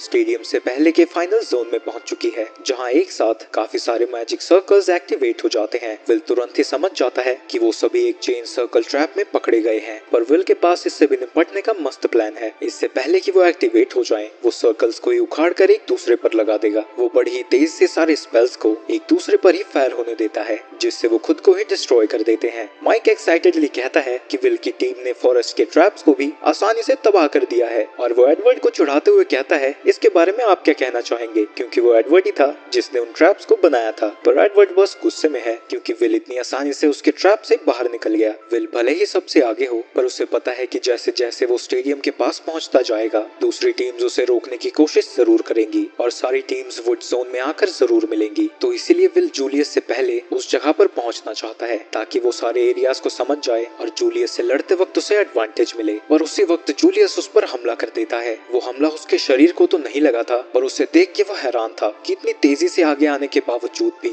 आखिर जूलियस इतना जल्दी वहां तक कैसे पहुंच गया। और उसे अकेला देखकर वो और डर जाता है क्योंकि ऐसा हो सकता है कि उसकी टीम यहीं कहीं छुपी हो। जूलियस बहुत सारे आइस क्रिस्टल से उनके ऊपर हमला कर देता है। विल उसके सभी हमलों को डॉज कर लेता है और कहता है कि अब उसके पास कोई चॉइस नहीं है, उसे यहीं उससे लड़ना होगा। पर तभी सियोन भी फाइट को ज्वाइन कर लेता है और उसके बनाए हुए सभी आइस को पिघला देता है। पर वो जूलियस पर नहीं विल पर नजरें गड़ाया हुआ था और इससे पहले कि उसका हमला विल तक पहुंचता कोल एक पत्थर की दीवार खड़ी कर देती है। उसके अटैक की वजह से जंगल में एक जोरदार धमाका होता है और जब विल लड़खड़ाया हुआ फिर से उठता है वो देखता है कि उसके आसपास का फॉरेस्ट पूरी तरह से जल चुका है। और तभी सियोन जूलियस को यहाँ से जाने को कहता है क्योंकि वो विल से अकेला लड़ना चाहता था। कोल कहती है कि तुम ये कर क्या रहे हो। सियोन कहता है कि मैंने तुम्हारी बात मानी और विल को इवेंट में एंटर करने दिया, पर अब मेरे रिवॉर्ड का टाइम हो चुका है और विल को 1-on-1 बैटल के लिए चैलेंज कर देता है। विल उससे पूछता है कि आखिर तुम ये कर क्या रहे हो और आखिरकार यहीं क्यों लड़ना है तुमने। पर सियोन उसके किसी भी सवाल का जवाब देना नहीं चाहता और उसके ऊपर एक वार्निंग शॉट फायर करता है। कोल सियोन को रोकने जाने लगती है पर जूलियस अभी भी जिंदा था और वो उसके रास्ते को रोक देता है। कोल को मुसीबत में देखकर विल उसकी मदद करना चाहता है पर सियोन बिना लड़ाई के उसे कहीं नहीं जाने देना चाहता। सियोन उसके ऊपर फायरबॉल से हमला कर उसके हाथ से उसकी स्वॉर्ड को गिरा देता है। विल उसे समझाने की कोशिश करता है कि वो अपनी लड़ाई को कभी और खत्म कर सकते हैं, पर सियोन बिना बैटल के उसे कहीं नहीं जाने देना चाहता। तो अब विल के पास कोई ऑप्शन नहीं था और वो अपनी स्वॉर्ड उठाकर उससे लड़ने के लिए तैयार हो जाता है। और अब समय है फ्लैशबैक का। सभी लोग विल को मैजिकलेस लूजर कह के चिढ़ा रहे थे, पर सियोन को ये सब देख के बहुत बुरा लगता था। तो उसने विल की मदद करने की सोची और उसके पास जाकर उसने कहा कि वो उसका अंडरलिंग बन जाए, जिसके बाद दोबारा उसे कोई परेशान नहीं करेगा। पर विल उसे इग्नोर करता चला गया और जब उसने उसका कंधा पकड़ के घुमाया, उसने गुस्से में कहा कि मुझे अकेला छोड़ दो। विल हमेशा से ही उसे इग्नोर करता हुआ आया है और तब से ही सियोन उससे नफरत करने लगा। वहीं प्रेजेंट में सियोन विल पर फायर से हमला करता रहता है, पर विल उस पर वापस अटैक नहीं कर रहा था और वो उसके सभी हमलों को बस डॉज कर रहा था। सियोन चाहे जितना मर्जी हमला करे, पर वो दोबारा उस पर हमला करने नहीं चाहता है। सियोन गुस्से में कहता है, तुम कब तक इधर उधर होते रहोगे, मेरे पास आओ और मुझसे लड़ो। पर विल कहता है कि वो दोनों सेम टीम में है, तो वो उससे नहीं लड़ेगा। वैसे भी अगर वो अपना प्रॉमिस पूरा करना चाहता है तो उसके पास उससे लड़ने का समय नहीं है। ये सब सुन के सियोन और ज्यादा भड़क जाता है और उसके ऊपर फिर से हमला शुरू कर देता है। वहीं स्टेडियम में माइक कहने लगता है कि पता नहीं क्या हो चुका है, पर स्क्वाड 6 पहले सबसे आगे थी, पर अचानक से ही टीममेट्स आपस में ही लड़ने लगे हैं। आखिर इसकी वजह क्या है? एडवर्ड कहता है कि चाहे इसकी वजह जो भी हो, पर ये एक टीम इवेंट है और सभी लोग ये देख सकते हैं कि टीम इवेंट में आपस में लड़ना कितना बुरा हो सकता है। ये सब देख के तो सच में मुझे दुख हो रहा है। और ये सब बोलते हुए वो उल्टा खुश दिख रहा था। सियोन की इस हरकत को देखकर सभी सिलेक्टर्स कहने लगते हैं कि भले ही वो अभी तक अच्छे से परफॉर्म करता हुआ आया हो, पर ये एक गलती उसको काफी भारी पड़ने वाली है। वहीं आइरिस आकर रोस्टी के पास बैठ जाती है और विल को चेयर करने लगती है। रोस्टी कहता है कि मुझे नहीं लगा था कि तुम किसी स्पेसिफिक बंदे को चेयर करोगी। आइरिस कहती है कि मैंने विल के बारे में किसी से सुना है, पहले वो मुझे खास नहीं लगता था, पर मैं अब उसकी फैन बन चुकी हूँ। विल सच में कितना ज्यादा पॉपुलर है। पहले तो सियोन उससे लड़ना चाहता है और तुम भी उसे पसंद करती हो। आइरिस कहती है कि तुम्हें भी तो विल पसंद है, जिस पे रोस्टी कहता है तुमने सही कहा, मुझे विल दुनिया में सबसे ज्यादा पसंद है। ये चल क्या रहा है भाई? वहीं कोल जूलियस के हमलों से बचकर वहाँ से भाग रही है और किसी तरह उन दोनों की लड़ाई को रोकना चाहती है। तो अभी जूलियस कहता है अगर तुम ऐसे ही भागती रही तो कोई तुम्हें अर्थ प्रिंसेस के टाइटल के लायक नहीं समझेगा। पर कोल को वो टाइटल बिल्कुल पसंद नहीं है और वो कहती है कि अगर तुमने मुझे दोबारा ऐसा बुलाया तो मैं तुम्हारा मुंह तोड़ दूंगी। पर जब वो हमला शुरू करता है तो वो फिर से भागने लगती है और जैसे ही वो उससे वापस से लड़ने का डिसाइड करती है, वो देखती है कि जूलियस ने अपने आइस से एक ट्रैप को एक्टिवेट कर दिया था, जो कि उसके नीचे ही एक्सप्लोड हो जाता है। वहीं स्टेडियम में बैठे स्टूडेंट्स ये देख के हैरान हो जाते हैं कि जूलियस एक जगह नहीं बल्कि हर जगह है और वो सभी टीम्स का रास्ता रोकने के लिए पहुंचा हुआ है और वो विंगनल के सामने भी आकर खड़ा हो जाता है। पर विंगनल बस उसके ऊपर एक हमला करता है और हमें पता चलता है कि वो असली जूलियस नहीं था, बल्कि वो बर्फ से बनाया हुआ एक क्लोन है। वहीं ये सब देख के माइक खुश हो जाता है और कहता है कि स्क्वाड 12 ने जूलियस को हरा दिया है। मेरी जिंदगी की सेविंग्स बिल्कुल सही जगह लगी है। वहीं 2 एल्व्स जिन्होंने जोन्स को सेट करने में मदद किया था, वो विंगनल के बारे में बात कर रहे थे और मास्क वाली लड़की कहती है कि जितना हमने सोचा था,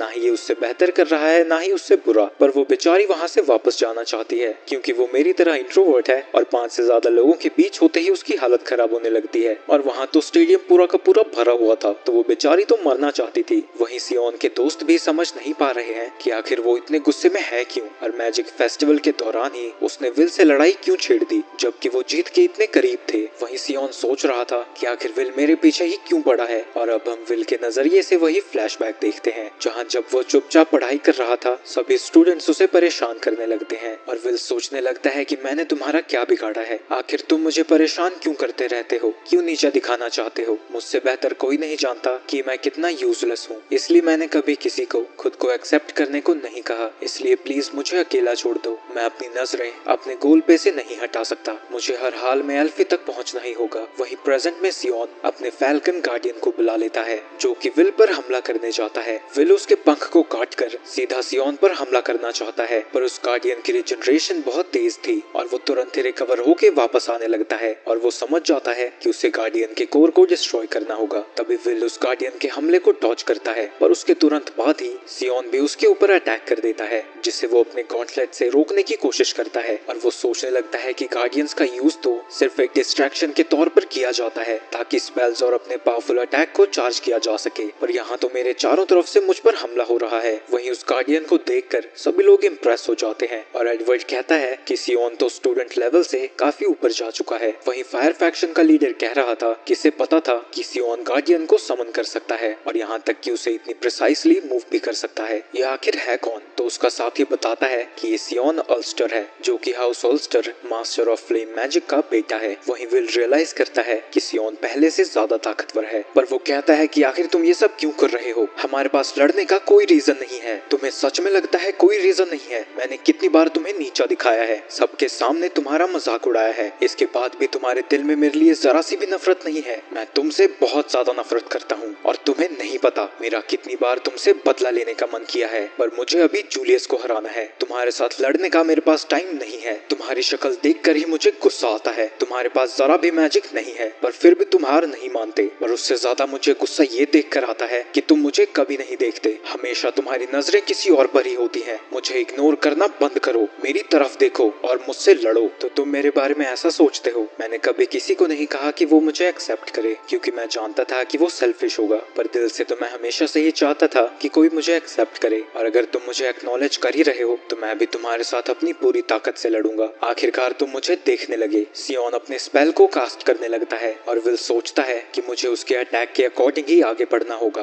विल उस गार्डियन के साथ साथ काफी सारे मैजिक सर्कल से एक साथ उस पर हमला करने जाता है और उसने लगभग उस पूरे एरिया को कवर ही कर लिया था। पर विल को पहले ही उसके अटैक के पैटर्न का पता लग चुका था और वो उसके सभी हमलों को डॉज करता हुआ आगे बढ़ता रहता है और वो गार्डियन के कोर को काटता हुआ सियोन की तरफ बढ़ने लगता है। सियोन भी उसके ऊपर फायर बॉल से हमला करने वाला था, पर ऐन वक्त पर कुल उन दोनों के बीच में एक दीवार खड़ी कर देती है, जिससे बेचारा विल जाकर टकरा जाता है। विल पूछता है कि जूलियस कहाँ गया? सियोन बताती है कि मैंने उसे लात मारी और वो अचानक से ही गायब हो गया। उसे देख के सियोन शर्माने लगता है और कहता है तुमने अपनी हालत देखी है? एक नोबल फैमिली की लड़की ऐसा कैसे घूम सकती है? ये सारी तुम्हारी गलती है। आखिर तुमने अचानक से ही लड़ना क्यों शुरू कर दिया? और वो विल से वहाँ से जाने को कहती है ताकि वो जूलियस को सबक सिखा सके। तभी सियोन कहता है मैं इस लड़ाई के बीच में किसी को भी नहीं आने दूंगा, चाहे वो तुम ही क्यों ना हो। यहाँ बीच में मैं नहीं तुम आए हो। टावर के सामने अच्छा दिखने का विल के पास सिर्फ यही मौका था। तभी विल कोल को अपना कोट पहना देता है और उसे थैंक यू कहकर वहाँ से जाने लगता है। वहीं इसकी वजह से कोल शर्माने लगती है। सियोन उसे रोकने की कोशिश करता है, पर विल कहता है कि हम कभी बाद में लड़ेंगे। वहीं जूलियस की टीम स्टेडियम में पहुंच चुकी है और माइक कहता है कि जूलियस स्टेडियम में आ चुका है और उसे रोकने के लिए दूर दूर तक कोई भी नहीं है। तो क्या जूलियस की जीत निश्चित है? वहीं विल पूरी स्पीड से स्टेडियम की तरफ दौड़ रहा है, पर इससे पहले कि जूलियस की टीम क्राउन को निकाल पाती, विल स्टेडियम के ऊपर से छलांग लगाकर स्टेडियम के अंदर एक कूल सी एंट्री लेता है और जूलियस को लड़ाई के लिए चैलेंज कर देता है और जूलियस उसे देख के स्माइल करने लगता है। इसके बाद हम एल्फी को देखते हैं जो कि खिड़की के किनारे सो रही थी। तभी उसकी असिस्टेंट आती है और उसे थप्पड़ मारकर जगा देती है। सेरेसा उससे कहती है कि वो अपने मागिया वेंडर के रोल को ढंग से करे, या तो वो सोती रहती है या तो टावर से नीचे देखती रहती है। सेरेसा आगे उसे बताती है कि वो उन कैंडिडेट्स की लिस्ट लेकर आई है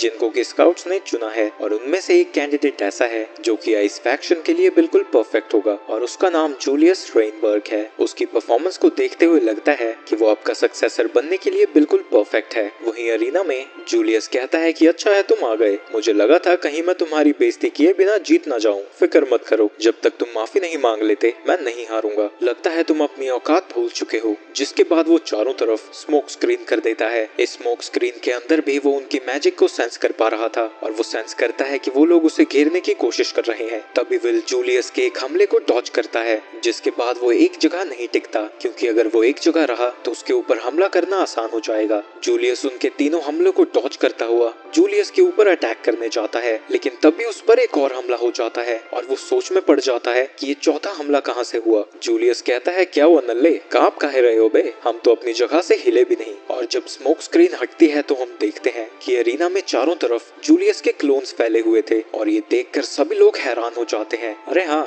मैं तुम्हें एक चीज बताना तो भूल ही गया, ये क्लोन्स फटते भी हैं। एक क्लोन के फटने की वजह से विल आइस में कैद हो जाता है। वहीं उस मैजिक को देखकर दोनों प्रोफेसर समझ जाते हैं कि ये वही स्पेल है जिसे कि एल्फी ने इन्वेंट किया था। एल्फी ने टोटल 12 स्पेल्स बनाए हैं जिनका कि नाम उसी के ऊपर रखा गया है और जूलियस उसी में से एक स्पेल को यूज कर रहा है। वहीं विल भी इस स्पेल को पहचान जाता है और सोचता है कि ये तो वही स्पेल है जिससे कास्टर अपने लिविंग क्लोन्स आइस से बनाता है और वो उससे पूछता है कि वो एल्फी के स्पेल को कैसे यूज कर सकता है। जूलियस हंसते हुए कहता है क्योंकि मैं टैलेंटेड हूँ यार, इतना भी नहीं समझ आता, मैंने इस स्पेल को खुद ही सीखा है और चाहे ये सीरीज में पहला ही स्पेल क्यों ना हो, मैं एक मागिया वॉन्डर के लेवल तक पहुंच चुका हूँ। तो शायद अल्फेरिया उतनी भी खास नहीं थी और एक दिन मैं उसकी जगह छीन लूंगा। ये सुन सुन के विल को गुस्सा आ जाता है और वो आजाद होकर उस पर हमला करने जा ही रहा था। तभी वो जूलियस के क्लोन से घिर जाता है जो कि उसके ऊपर लगातार हमला कर रहे थे। तभी 3 क्लोन्स विल को घेर लेते हैं और उसके चारों तरफ एक बैरियर बना देते हैं जिसके अंदर विल कैद हो जाता है, जिसे कि वो तोड़ भी नहीं पा रहा था। जिसके बाद जूलियस उसके ऊपर बहुत बड़ा बर्फ का टुकड़ा गिरा देता है। ये देख के एडवर्ड कहते हैं कि इसने तो बिना हिले ही लड़ाई को जीत लिया है।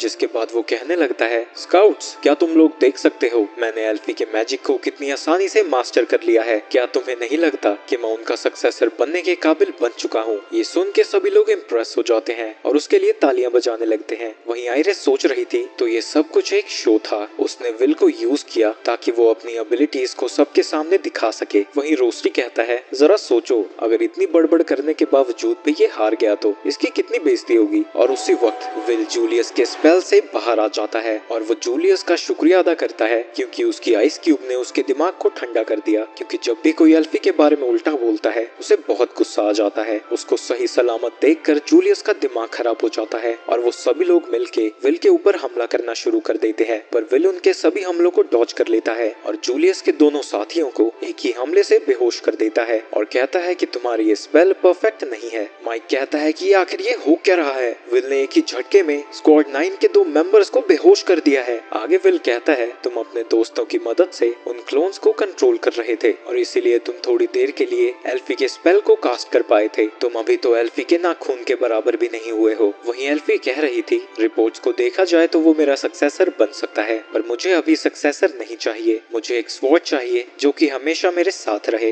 वहीं विल कह रहा था कि उस स्पेल को सिर्फ कास्टर को ही कंट्रोल करना चाहिए पर तुम तो यहाँ अपने दोस्तों की मदद ले रहे थे, यानी तुमने अभी उसे मास्टर नहीं किया है। तुम मुझे लेक्चर देने वाले होते कौन हो? तुम तो मैजिक यूज भी नहीं कर सकते। जिसके बाद जूलियस उसके ऊपर हमला करना शुरू कर देता है पर विल उसके हर हमले को आसानी से ब्लॉक कर देता था या तो काट देता था। ये सब देखकर जूलियस अपने और ज्यादा क्लोन्स बना लेता है और लगातार विल पर हमला करता है पर विल उसके हर अटैक को डॉज कर रहा था। जूलियस सोचने लगता है, मैं 4 क्लोन्स को एक साथ यूज नहीं कर सकता और बिना उन दोनों की मदद के मेरा माना बहुत जल्दी खत्म हो जाएगा। पर मेरे पास एक एडवांटेज है, ये नहीं पहचान सकता कि इन क्लोन्स में से असली जूलियस कौन है। मेरे क्लोन्स मेरी परफेक्ट कॉपी हैं। तुम कभी भी मुझे नहीं ढूंढ पाओगे। लेकिन तभी जूलियस पर विल हमला करने पहुंच जाता है। जूलियस उसके अटैक को ब्लॉक करने की कोशिश करता है पर विल उसे तोड़ता हुआ आगे बढ़ जाता है जिससे जूलियस को पीछे भागना पड़ता है। जूलियस उससे पूछता है कि तुमने मुझे ढूंढा कैसे। विल कहता है कि इस स्पेल में क्लोन का बॉडी टेम्परेचर कास्टर से बिल्कुल उल्टा होता है और अगर वो ढंग से कंट्रोल ना करे तो वो टेम्परेचर क्लोन की बॉडी से बाहर आने लगता है। और जूलियस देखता है कि उसकी क्लोन्स के पैरों के पास आइस क्रिस्टल्स बने हैं जिसके बाद उसके सारे क्लोन्स टूट जाते हैं। जूलियस उससे पूछता है कि आखिर तुम जैसा नल्ला इस स्पेल के बारे में इतना सब कुछ कैसे जानता है। एल्फी और मैं बचपन के दोस्त हैं। हम दोनों के पेरेंट्स ने हमें छोड़ दिया था जिसके बाद हम एक ही ऑर्फनेज में बड़े हुए, इसलिए मैं उसके मैजिक के बारे में इतना सब कुछ जानता हूँ। मुझे उसका मैजिक इतना ज्यादा पसंद है कि मैंने उसके बारे में सब कुछ पढ़ लिया पर इसके बावजूद भी मैं अभी तक उस तक नहीं पहुँच पाया। तभी एल्फी कहती है, फिक्र मत करो, तुम्हारी मेहनत जाया नहीं जाएगी। मुझे एल्फी के मैजिक्स के सभी स्ट्रेंथ और वीकनेस पता है। लेकिन ये सब सुन के जूलियस और ज्यादा चिढ़ जाता है पर इस बार भी उसके हमले को विल आसानी से पैरी कर देता है। जूलियस, तुम सच में बहुत टैलेंटेड हो। आज तक मैंने किसी को भी एल्फी के स्पेल को यूज करता हुआ नहीं देखा पर आर्स वाइस वो स्पेल है जो एल्फी ने तब बनाया था जब वो 2 साल की थी, तो इसीलिए वो स्पेल परफेक्ट नहीं है और अगर तुम उसका यूज करके दिखावा कर रहे हो तो समझ लो तुम क्या हो। जूलियस सोचने लगता है कि इस स्पेल को यूज करके मैं खुद पर कितना गर्व कर रहा था पर मैं तो एक बच्चे जितना भी टैलेंटेड नहीं हूँ। जिसके बाद वो जोर जोर से हंसने लगता है और अचानक से ही अपने 8 क्लोन बना देता है। तुम्हें क्या लगा मैं सिर्फ 4 क्लोन ही बना सकता हूँ? भले ही मैं इन्हें कंट्रोल नहीं कर सकता पर तुम्हें हराने के लिए इतना कंट्रोल काफी है। मुझे माफ करना जूलियस, पर बचपन में मुझे 10 एल्फीज बुली किया करती थी।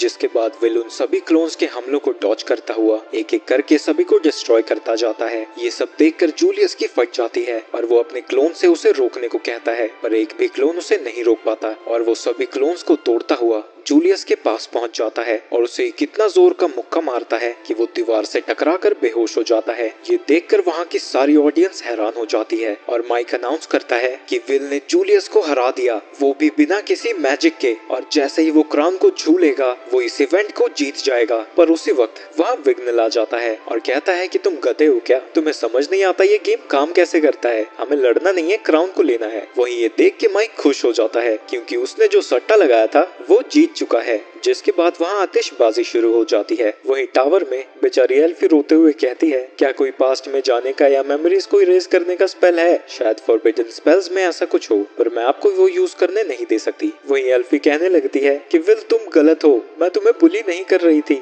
मैं तो हमेशा बस तुम्हें अपने साथ रखना चाहती थी। पता नहीं सभी स्टूडेंट्स मेरे बारे में क्या सोच रहे होंगे। वहीं सियोन सोच रहा था उसने जूलियस को भी हरा दिया, एक दिन मैं विल को जरूर हराऊंगा। दूसरी तरफ कॉल विल के पास पहुंच जाती है। विल उससे माफी मांगता है कि वो इस इवेंट को जीत नहीं पाया, पर फिर भी उसने अपना प्रॉमिस पूरा किया। इसके बाद हम उसी ढाबे में जाते हैं जहाँ की सभी डॉर्फ्स विल की जीतने की खुशी में पार्टी कर रहे थे और विल और कोल को उनके लिए लड़ने के लिए थैंक यू बोलते हैं। आगे डॉनन पूछता है, क्या तुम्हें किसी ने टावर में चुना? कोल कहती है कि नहीं, हम कोई इवेंट जीत ही नहीं पाए। ऊपर से ऐन वक्त पे सियोन ने हंगामा कर दिया, सिर्फ उसी की वजह से विल को चुना नहीं गया। रोस्टी उससे पूछता है, तुम्हारा तीसरा टीममेट कहाँ है? मैंने उसे इनवाइट किया था पर उसने मना कर दिया। डॉनन कहता है कि कोई बात नहीं, आखिर तुम जीत ही गए और हमें माफी भी मिल गई। जिसके बाद हम जूलियस को देखते हैं जो कि वहाँ बर्तन साफ कर रहा था और उसके दोस्त यहाँ वहाँ काम कर रहे थे और यही उनकी माफी होगी। मैं इस नल्ले से हार गया और मुझे इसकी वजह से किसी ने चुना भी नहीं। वहीं प्रोफेसर सोच रहे थे कि अब सभी लोग जानते हैं कि विल क्या कर सकता है, तो पता नहीं वो अब उसे कैसे ट्रीट करेंगे। कोल कहती है कि अगर वो उसकी ताकत को जानते हैं तो क्या अब उसे वो बेहतर ट्रीट नहीं करेंगे, पर प्रोफेसर कहते हैं कि इतना सिंपल नहीं है। अगले दिन सभी student all student practice event के बारे में बात कर रहे थे,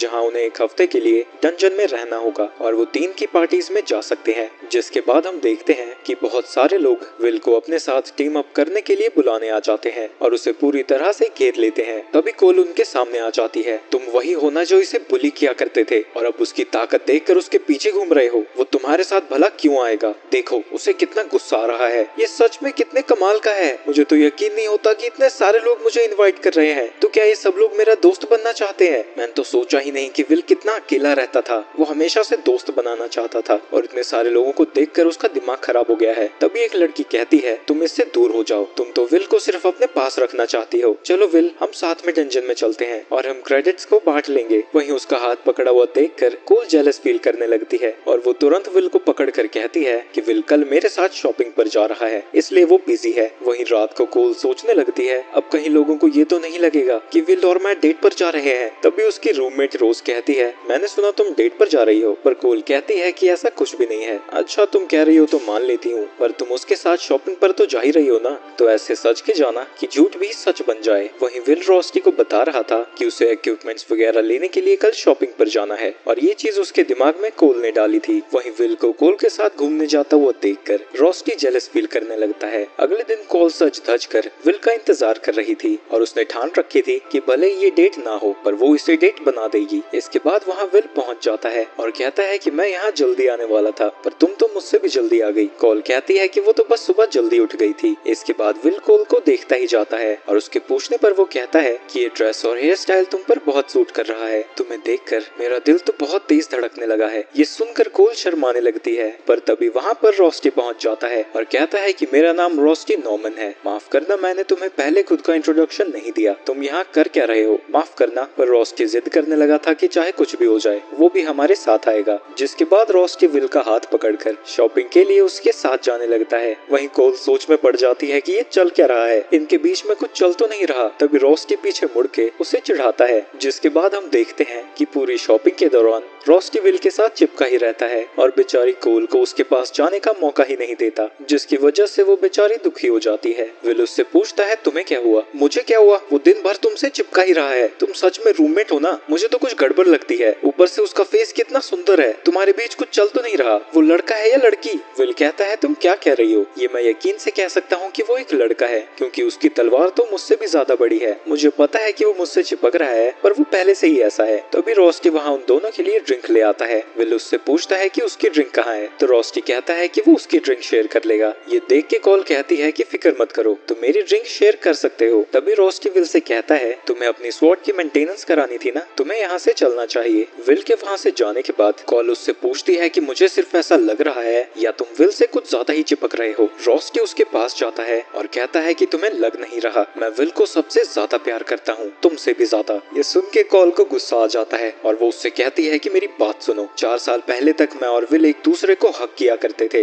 मुझे पता है, पर क्या तुम उसके साथ नहाई हो? ऐसा भले ही ना हुआ हो, पर जब हम एक दूसरे को हक करते हैं वो अलग ही फीलिंग होती है, पर उसका कोई फायदा कहाँ है। मैं और विल तो हर रोज साथ में नहाते हैं। तुम आखिर कहना क्या चाहते हो? तुम अपनी इमेजिनेशन यूज कर सकती हो। वहीं विल सोच रहा था वो दोनों कितना अजीब है यार, वो क्या एक दूसरे को पसंद नहीं करते। तभी उसके पीछे लिहाना आ जाती है। विल उसे देखकर कहता है ये तो लिहाना है, इसे हर चीज में मैक्सिमम मार्क्स मिले हैं, इसलिए लोग उसे मिस परफेक्ट भी कहते हैं। ये सबसे टॉप पर है और मैं बिल्कुल इसके ऑपोजिट बॉटम में। ये आखिर यहाँ क्या कर रही है? लिहाना उसे अपने साथ चलने को कहती है और जब वो उसके साथ जाता है वो ऐसी जगह पर पहुँचता है जहाँ सियोन, विग्नेल और जूलियस भी पहले से ही थे। लिहाना कहती है कि हमारे फाइनल टर्म आ चुके हैं और क्योंकि ऑल स्टूडेंट प्रैक्टिस आ चुका है मैं चाहती हूँ कि हम सभी लोग एक टीम बनाएं। पर सियोन और जूलियस इसके खिलाफ थे और एक कहता है तुम क्या चाहती हो, मैं इसे जला दूं, और दूसरा कहता है तुम क्या इसे फ्रीज करवाने के लिए लाई हो। और वो बेचारा डरते हुए पूछता है आखिर तुम मुझे यहाँ क्यों लाई हो, क्या तुम ज्वाइन नहीं करना चाहते? इस गधी को तो कुछ सिचुएशन ही नहीं समझ आ रही। तभी सियोन उसकी गर्दन पकड़ने के लिए खड़ा हो जाता है और उसी वक्त विग्नेल अपने मैजिक से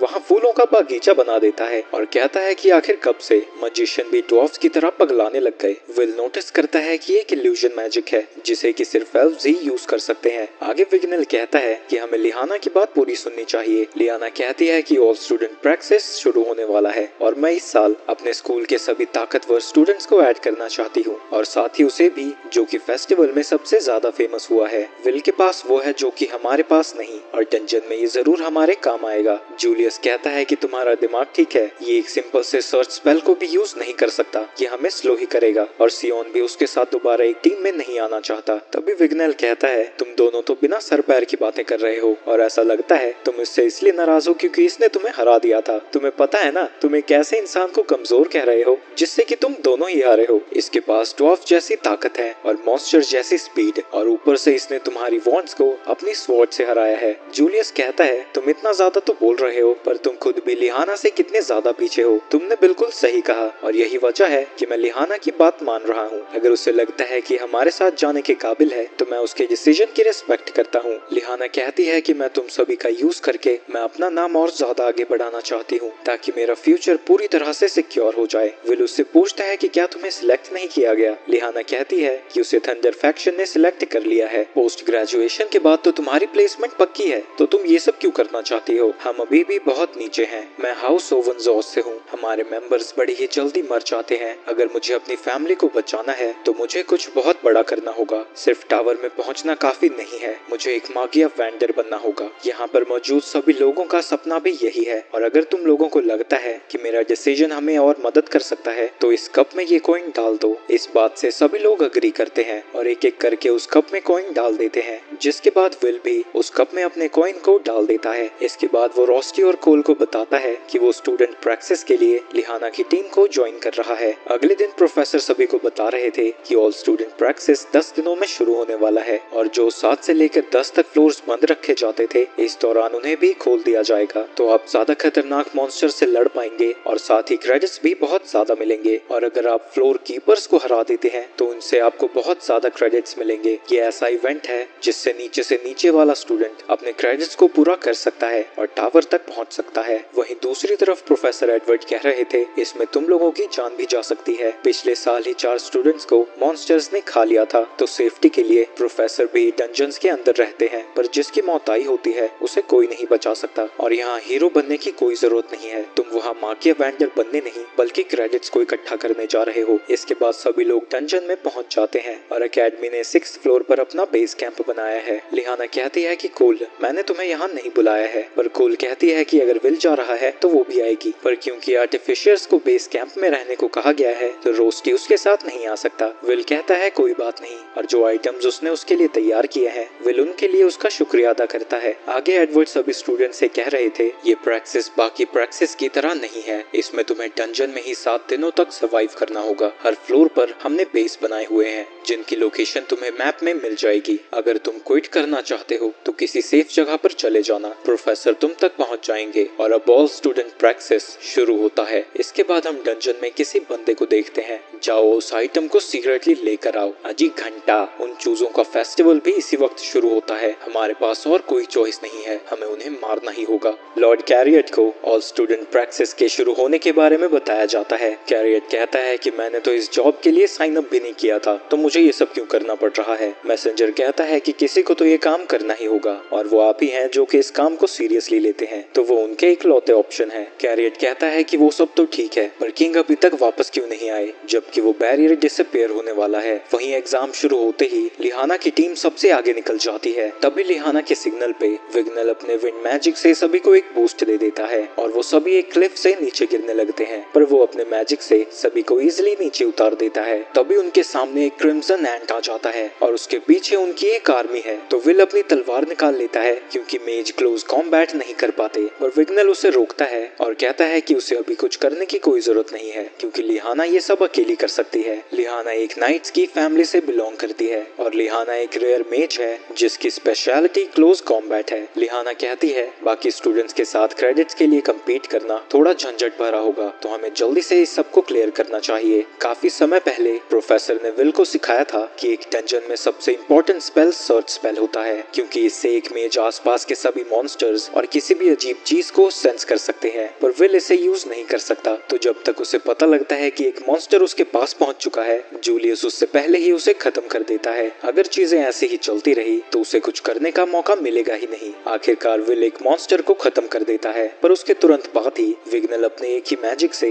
बाकी के बचे मॉन्स्टर्स को ठिकाने लगा देता है। विग्नल पहले लिहाना की साइड में था कि उन्हें विल को साथ में ले जाना चाहिए, पर अब उसे लगने लगा है कि डंजन की फाइट में वो कुछ ज्यादा ही यूजलेस है। लिहाना कहती है इसे अभी अपनी ताकत दिखाने का मौका नहीं मिला है, शायद अगर हम ज्यादा मॉन्स्टर से घिर जाएंगे तब ये काम आएगा, शायद, या तो ये पूरी तरह से यूजलेस ही है। जूलियस कहता है कि मैंने तुम सभी को वार्न किया था, जो सर्च स्पेल यूज नहीं कर सकता वो हमें स्लो ही करेगा, और वो मॉन्स्टर से मैजिक ट्रेसेस को अब्सॉर्ब करने लगता है ताकि वो अपने किल का प्रूफ दिखा सके। मेजेस ऐसा कर सकते हैं ताकि वो एकेडमी में अपने किल्स को वेरीफाई कर सके, पर क्योंकि विल मैजिक यूज नहीं कर सकता तो उसे उनके बॉडी पार्ट्स उठाने पड़ते हैं, जिसकी वजह से वो हमेशा ही बाकियों से पीछे हो जाता है। ग्रुप उसके बिना ही आगे जाने लगता है और विल को भागकर उन तक पहुंचना पड़ता है। कोल उससे पूछती है कि क्या वो ठीक है। विल कहता है कि बिल्कुल, मुझे पता था कि ऐसा होने वाला है, बस मैं किसी तरह टीम के लिए हेल्पफुल होना चाहता हूँ। पर जैसे जैसे वो डंजन में और आगे बढ़ते जाते हैं, विल टीम के लिए अभी तक कुछ भी काम का नहीं कर पाया था। इसके बाद प्रैक्टिस को शुरू हुए एक दिन बीत जाता है और वो डिसाइड करते हैं कि वो उसी जगह पर आराम करेंगे। विग्नल उस एरिया के चारों तरफ एक इल्यूजन मैजिक से फायर कास्ट कर देता है। वो फ्लेम्स असली नहीं है, पर उस आग को देखकर मॉन्स्टर उनसे दूर रहेंगे। लिहाना विल से सभी को खाना देने को कहती है जो उसने उसे पहले दिया था। विल सभी को खाना दे देता है, पर जब विग्नल की बारी आती है वो कहता है कि दूर रहो मुझसे, बस खाना जमीन पर रख दो, क्योंकि वो गलती से उसे टच करना नहीं चाहता। एल्फ सिर्फ उन्हीं को टच करते हैं जिन्हें कि वो वर्दी मानते हैं। ये पर्सनल नहीं है, पर विग्नल को लगता है कि विल किसी काम का नहीं है, यहाँ तक कि उसके लिए लिहाना को छोड़कर यहाँ खड़े सभी लोग नल्ले ही हैं। विग्नल की बातों से विल ज्यादा दुखी नहीं होता क्योंकि उसे पता है कि एल्व्स का कल्चर अलग होता है। ड्वार्फ्स की तरह एल्व्स भी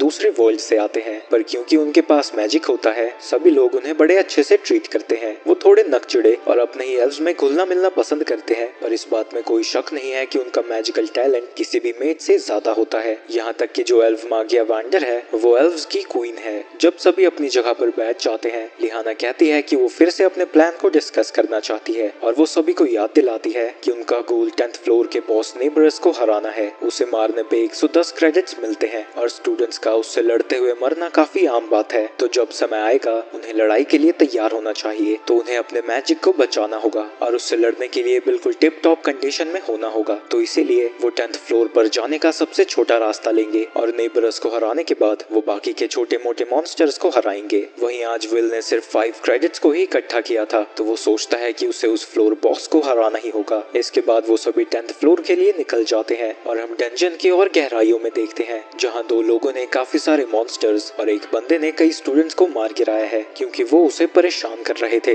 वहीं विल की टीम के पास वो सभी काफी सारे मॉन्स्टर्स की लाशों को देख रहे थे और जूलियस सोच में पड़ जाता है कि यहाँ तो कोई पार्टी दिख भी नहीं रही, क्या हमसे भी पहले कोई 10th फ्लोर तक पहुँच गया। सियोन कहता है कि ऐसा नामुमकिन है, हम किसी भी बेस कैंप पर नहीं रुके और यहाँ आने का हमने सबसे छोटा रास्ता चुना है। विल एक मॉन्स्टर की डेड बॉडी को देखता है और वो नोटिस करता है कि इस पे किसी तरह का मैजिक यूज नहीं किया गया था, यानी इसे बस ताकत का यूज करके बीच में से फाड़ दिया गया है। लिहाना अभी के लिए इन सब चीजों को इग्नोर करती है और कहती है कि सभी लोग फाइट के लिए तैयार हो जाओ क्योंकि नेबरस की लेयर सामने ही है। पर जैसे जैसे वो आगे बढ़ते रहते हैं, विल अभी भी थोड़ा टेंशन में है क्योंकि यहाँ कुछ ज्यादा ही शांति है, खासकर जब ये बॉस फाइट है और उसे लगता है कि अभी तक तो उन्हें नेबरस मिल जाना चाहिए था। और जब वो अपनी टॉर्च ऊपर करता है, वो देखते हैं कि नेबरस को पहले ही किसी ने मार दिया है, यानी जिसने भी नेबरस को मारा है वो आस पास ही होगा। तो लिहाना सभी को सर्च मैजिक यूज करने को कहती है, पर वो सर्च मैजिक का यूज करके भी कुछ नहीं पता लगा पाते। सर्च डंजन में काफी यूजफुल मैजिक है, पर इसकी भी कुछ कमजोरियां हैं। पहला, ये छुपे हुए ट्रैप्स का पता नहीं लगा सकता, और दूसरा, अगर एनिमी उनका हाइड स्पेल यूज कर रहा है तो वो सर्च स्पेल में नहीं दिखेगा। और यहाँ तक कि कई मॉन्स्टर्स ऐसे होते हैं कि वो सर्च स्पेल को अवॉइड कर सकते हैं। तो विल अपने सेंसेस का यूज करने लगता है और उसे ऊपर से कुछ आवाज आती है।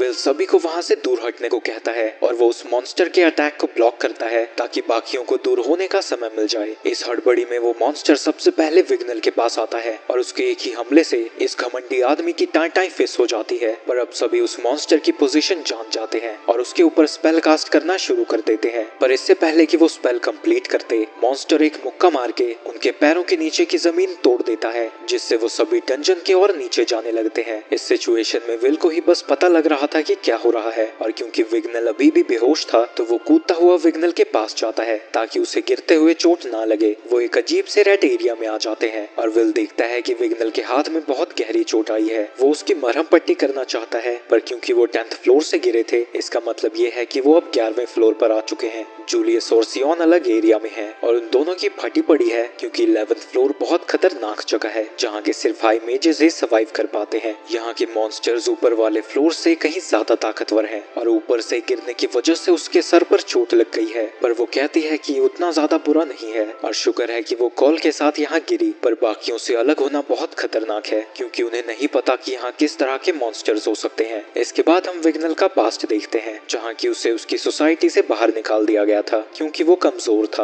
और उसका ट्रॉमा अभी तक उसके दिमाग में है। उसकी जैसे ही आंखें खुलती है वो देखता है कि एक बड़े से सांप का सर उसके बगल में जाकर गिरता है। वो कंफ्यूज हो जाता है क्योंकि उसे नहीं लगा था कि विल ऐसे मॉन्स्टर को हरा सकता है। इसके बाद जो विल उसकी मदद के लिए अपना हाथ बढ़ाता है, विल उसके हाथ को झटक देता है। मैं किसी लूजर को छूने नहीं वाला। विल कहता है कि मुझे कोई फर्क नहीं पड़ता कि तुम मेरे बारे में क्या सोचते हो, पर अगर तुम्हारी हरकतें ऐसे ही रही तो तुम ज्यादा देर तक सर्वाइव नहीं कर पाओगे। विग्नल उसकी बात को समझ जाता है, पर वो कहता है कि वो अपनी चोट पर खुद ही पट्टी लगा लेगा और विल से बस सप्लाईज को मंगवाता है। वहीं विल सोच रहा था कि चाहे मैं जिस तरह से सोचूं, हम सब की बुरी तरह से लग चुकी है। अरे मुझे चक्कर आने लग गया। विग्नल को चोट लग गई है तो वो पहले जितना स्ट्रॉन्ग नहीं होगा, पर उन्हें नहीं पता कि यहाँ क्या हो सकता है, तो वो बाकियों को ढूंढना चाहता है। लेकिन विग्नल कहता है कि उन्हें रेस्क्यू टीम का इंतजार करना चाहिए। विल कहता है कि ये जमाई घटिया आइडिया है, पहले ही उनके ऊपर एक बड़े से मॉन्स्टर ने हमला कर दिया है और जब तक ऊपर वो मॉन्स्टर है, रेस्क्यू टीम हम तक जल्दी नहीं पहुंच पाएगी। वहीं एक दूसरे बेस कैंप पर सभी लोग इधर उधर भाग रहे हैं क्योंकि उनके ऊपर मॉन्स्टर्स ने हमला कर दिया है। वर्कनर प्रोफेसर लीजा को कॉल करता है और पूछता है कि वहाँ हो क्या रहा है। वो बताती है कि 8th फ्लोर के बेस पर अचानक से ही मॉन्स्टर्स ने हमला कर दिया और बाकी के 2 प्रोफेसर्स की मौत हो चुकी है और वो 9th और 10th फ्लोर के बेस कैंप पर भी कांटेक्ट नहीं कर पा रहे। तो उसे लगता है कि नीचे के फ्लोर्स पर भी खतरा है। वर्कनर को लगता है कि ये सारी चीजें कोइंसिडेंस नहीं हो सकती, तो जरूर इसे किसी ने प्लान किया होगा। अभी के लिए प्रैक्टिस इवेंट कैंसिल कर दिया जाता है और दोनों वर्कनर और एडवर्ड स्टूडेंट्स की मदद के लिए वहाँ से चले जाते हैं। वहीं 11th फ्लोर पर विल और विग्नल आगे जा रहे हैं, पर क्योंकि विग्नल की फटी पड़ी है तो वो बार बार सर्च स्पेल का यूज करता रहता है। विल उसे ऐसा करने से मना करता है क्योंकि अगर वो ऐसा करता रहा तो उसका माना खत्म हो जाएगा। अगर मैंने ऐसा नहीं किया तो हम पर कभी भी कहीं से हमला हो सकता है। सर्च स्पेल में टाइम नहीं डिस्टेंस मैटर करता है। मैं 70 मीटर तक अपने सेंसेस से मॉन्स्टर को डिटेक्ट कर सकता हूँ और तुम 200 मीटर, तो अपने आसपास की चीजों को मैं मैनेज कर लूंगा। तुम अपने लॉन्ग रेंज सर्च को सिर्फ कभी कभी ही यूज करना ताकि तुम्हारा मैजिक भी बचा रहे और हम ज्यादा खतरनाक मॉन्स्टर से ना भिड़े। विग्नल को समझ नहीं आता कि ऐसी सिचुएशन में भी विल इतना शांत कैसे है। विल कहता है कि क्रेडिट्स की कमी होने की वजह से मेरा ज्यादातर समय डंजन्स में ही बीतता है और ये पहली बार नहीं है जो मैं ऐसे ही भटक चुका हूँ, तो मुझे तुमसे ज्यादा एक्सपीरियंस है कि किस तरह के मॉन्स्टर्स हमारे सामने आ सकते हैं। तभी उन्हें कुछ मॉन्स्टर्स की प्रेजेंस फील होती है। वो मॉन्स्टर उनके आगे और पीछे दोनों तरफ से आ जाते हैं, तो विग्नल उसे सामने वाले एक मॉन्स्टर को हराने को कहता है और विल 2 पीछे खड़े मॉन्स्टर्स को निपटाएगा। विग्नल अपने विंड स्पेल से उस ऑर्क को नीचे गिरा देता है, बट जब वो पीछे देखता है वो ये देख के हैरान हो जाता है कि विल कितनी आसानी से उन ऑर्क के टुकड़े टुकड़े कर रहा था। विग्नल जानता था कि विल कमजोर नहीं है, पर उसे फिर भी यकीन नहीं होता कि ऐसे खतरनाक मॉन्स्टर से वो कितनी आसानी से लड़ रहा है। विग्नल जिस ऑर्क से लड़ रहा था वो वापस से खड़ा हो जाता है, पर अभी उसके पास इतना समय नहीं है कि वो अटैक स्पेल कास्ट कर सके, तो वो इल्यूजन स्पेल कास्ट करता है। पर इससे उस ऑर्क को कोई फर्क नहीं पड़ता और अपनी मौत को अपने सामने देखकर विग्नल डर के मारे चिल्लाने लगता है। पर ऐन वक्त पर विल आकर उसे बचा लेता है। उसे दुखी देखकर विल उसे बताता है, यहाँ के ऑर्क्स की आंखें नहीं होती, तो इसीलिए तुम्हारा इल्यूजन स्पेल काम नहीं किया। तुम्हें इस छोटी चीज से खुद को फर्क नहीं पड़ने देना चाहिए। तुम एक स्ट्रॉन्ग एल्फ हो। पर विग्नल कहता है कि वो जरा भी टैलेंटेड नहीं है, यहाँ तक कि एल्व्स में वो विल से भी ज्यादा बड़ा लूजर है। इसके बाद हम विग्नल का पास्ट देखते हैं, जहाँ वो ट्रेनिंग कर रहा था और चिल्ला रहा था कि मुझे छोड़कर मत जाओ एलेनोर। लेकिन उसका मैजिक बहुत ही जल्दी गायब होने लगता है और वो सोचता है इस तरह तो मैं कभी उस तक नहीं पहुंच पाऊंगा। विग्नल विल को बता रहा था, मैं एक लूजर हूँ, मैं ही एक एल्फ हूँ जो कि एकेडमी के 6th ईयर में भी यहीं पर है। बाकी सभी एल्व्स टावर तक पहुंच चुके हैं, मुझ में जरा भी टैलेंट नहीं है। इसका एहसास मेरे साथ ही कई बार करा चुके हैं और वो गलत भी नहीं। एल्व्स के इल्यूजन मैजिक फिजिकल फॉर्म ले सकते हैं, लेकिन मेरा मैजिक सिर्फ इल्यूजन मैजिक ही रहता है। पर तुम्हारे पास तो स्किल है, तभी तो तुम इस साल हमारे टॉप 3 स्टूडेंट्स में से एक हो। क्या तुमने लिहाना की बात नहीं सुनी?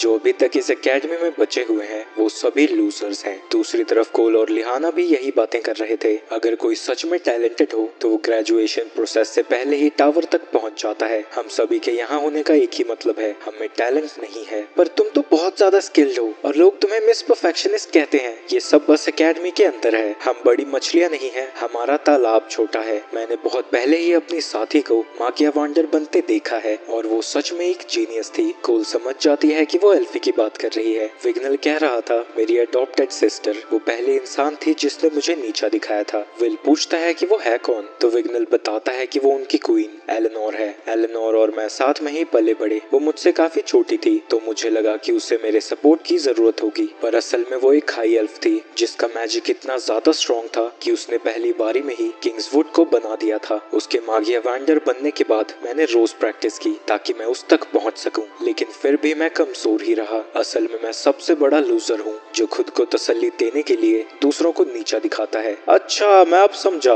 मतलब तुम भी मेरे जैसे ही हो। तुम बड़े कमाल के एल्फ हो विग्नल। काय को डिप्रेसिंग हो रहा है रे? जब तक तुम अपने पैरों पर खड़े नहीं हो जाते मैं तुम्हें बचाऊंगा। वहीं कोल कह रही थी, तुम्हारी बातों से मैं समझ सकती हूँ कि टावर पर जाना तुम्हारे लिए कितना मायने रखता है, पर मैं एक झिंगूर को जानती हूँ जिसे सबने लूजर ही समझा, पर उसने कभी भी हार नहीं मानी। वहीं दूसरी तरफ विल और विग्नल मॉन्स्टर से लड़ रहे थे। विग्नल सोच रहा था, हमें लगातार मॉन्स्टर्स का सामना करना पड़ रहा है और वो अलग अलग लेवल्स पर हैं, पर इतने सारे मॉन्स्टर्स से लड़ने के बावजूद भी ये अभी तक थक क्यों नहीं रहा और वो सभी को इतनी आसानी से कैसे हरा पा रहा है? क्या इसे अंदाजा भी है कि अभी तक इसने कितने सारे मॉन्स्टर्स को मार गिराया है? इसके आगे विग्नल देखता है कि विल एक बड़े से सांप को बीच में से काट देता है और 2 मॉन्स्टर्स को भी हरा देता है, जिससे वो सोच में पड़ जाता है कि आखिर इसका स्टैमिना है कितना। तभी विल आकर उससे उसका हालचाल पूछता है, तुम्हें मुझे बचाते हुए कितनी सारी चोटें आई हैं, इसके बावजूद भी तुम मेरा हालचाल पूछ रहे हो? तुम मेरे लोगों जैसा मुझे नीचा क्यों नहीं दिखा रहे? तभी किकी और विल को एक अजीब सी आवाज सुनाई देती है। विग्नल अपना सर्च मैजिक यूज करता है पर उसे कोई नहीं दिखता। ये मॉन्स्टर्स की आवाज नहीं है, असल में डंजन नए मॉन्स्टर्स को बना रहा है। इसके बाद हम देखते हैं कि डंजन अलग अलग तरह के मॉन्स्टर्स को बना रहा है।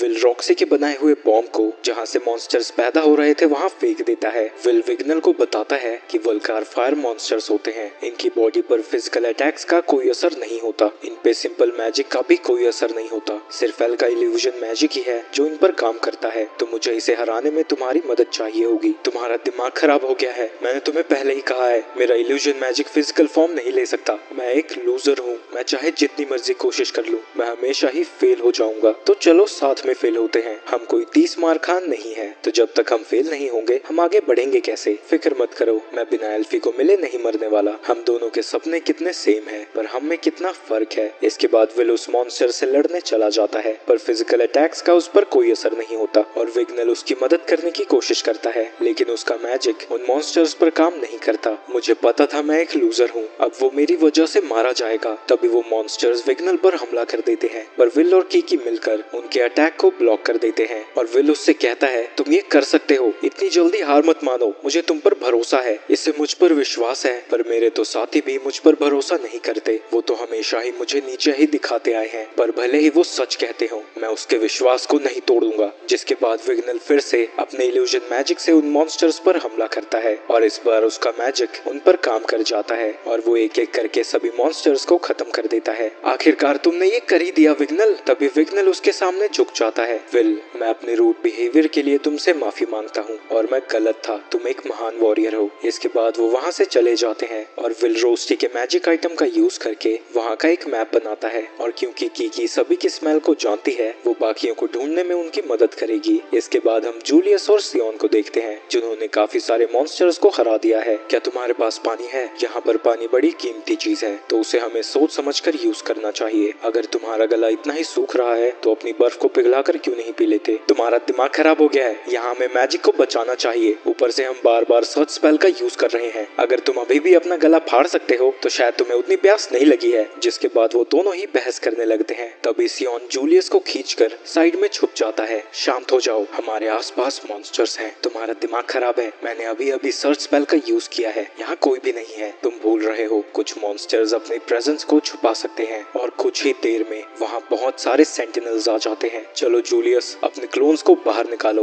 भले ही तुम उन्हें कंट्रोल नहीं कर सकते पर इन्हें डिस्ट्रैक्ट करने के तो वो काम आ ही जाएंगे। तुम्हारा दिमाग खराब है, इतने सारे सेंटिनल्स के सामने हम कुछ नहीं कर सकते, हमें यहाँ से निकलना चाहिए। मैं इनसे नहीं भागने वाला, इनकी ही वजह से मुझे सबसे ज्यादा बेइज्जती सहनी पड़ी थी, उसका बदला मैं इन सब से लूंगा। जिसके बाद वो अपने गार्डियन को समन कर लेता है। वहीं 6th फ्लोर पर बहुत सारे सेंटिनल्स स्टूडेंट पर हमला करने लगते हैं। इस भगदड़ में एक स्टूडेंट नीचे गिर जाता है। सेंटिनल उसे मारने ही वाला था पर उसी वक्त वहाँ एडवर्ड आकर उसे बचा लेता है और वो एक ही बार में सभी सेंटिनल्स को खत्म कर देते हैं। सभी लोग 6th फ्लोर को खाली करो। तभी वहाँ पर वर्कनर आता है जो प्रोफेसर एडवर्ड को लेकर वहाँ से आगे जाने लगता है। बहुत सारे स्टूडेंट्स 8th फ्लोर से आगे नहीं गए हैं, सिर्फ लिहाना का ही ग्रुप है जो कि 10th फ्लोर के आगे गया है, पर हम उसे आसानी से ढूंढ सकते हैं क्योंकि जो फेमिलियर मैंने विल को दिया है उसके सर का क्रिस्टल इस ऑर्ब से कनेक्टेड है जिससे हम उनकी लोकेशन का पता लगा सकते हैं। वहीं कोल विल के लिए रास्ते में चीजें छोड़ती हुई जा रही थी और उन्हें यहाँ आए हुए 16 घंटे बीत चुके हैं और उनके पास ज्यादा खाना और पानी भी नहीं है। अभी तक वो जिंदा सिर्फ लिहाना की वजह से है, पर उसका भी मैजिक अब खत्म होने वाला होगा। तभी कोल को महसूस होता है कि कोई उनके पास आ रहा है। वहीं दूसरी तरफ विल और विग्नल जूलियस और सियोन के पास पहुंच जाते हैं जहां वो देखते हैं कि उन्होंने सारे सेंटिनल्स को खत्म कर दिया है।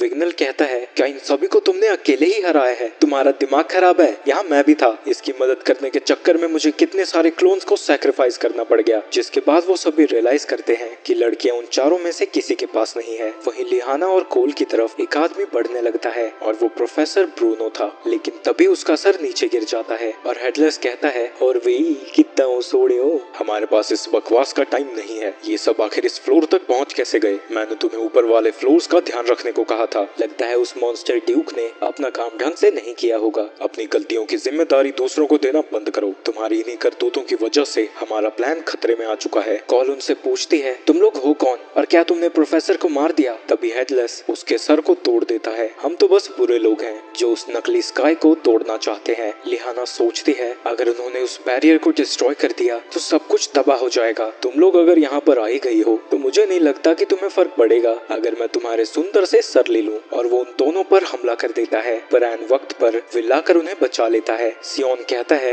ये लोग हैं कौन और उसका सर कहाँ है? देखो ये कितने अच्छे सिर दिख रहे हैं। विल सबसे आगे उन पर हमला करने चाहता है। मैं इन सभी का ध्यान भटकाता हूँ, तब तक तुम लोग यहाँ से चले जाओ। लेकिन हेडलेस के एक ही हमले से विल उड़ता हुआ दूर जाता है पर कोल और विग्नल उसे बचा लेते हैं। तुम लोग सच में बड़े कमाल के हो, तुम्हारे सरों को अपने कलेक्शन में ऐड करने में तो बड़ा मजा आएगा। अभी इसके लिए समय नहीं है, कुछ लोग यहीं पर आ रहे हैं, हमें उस चीज को लेकर जल्दी से यहाँ से निकलना होगा। तू कभी मुझे खुश न होने दे। चलो कोई बात नहीं ड्यूक, इन सबको संभाल ले जरा। जिसके बाद वो वहाँ पोर्टल बनाकर उसी मॉन्स्टर को समन करता है जो उन्हें 10th फ्लोर पर मिला था। विल उस मॉन्स्टर को पहचान जाता है, ये तो ग्रैंड ड्यूक है, इसके 270 क्रेडिट्स मिलते हैं। वो मॉन्स्टर उन सभी पर हमला कर देता है जिसे वो किसी तरह डॉज कर लेते हैं और उसकी ताकत को देखकर विल के कहने पर वो सभी वहाँ से भागने लगते हैं और उन्हें समय देने के लिए विग्नल अपने इल्यूजन मैजिक से उसे रोकने की कोशिश करता है, पर ड्यूक आसानी से विग्नल के मैजिक को तोड़ देता है और उसके ऊपर हमला कर देता है। पर ऐन वक्त पर विल आकर उसे बचा लेता है और वहाँ से ले जाता है।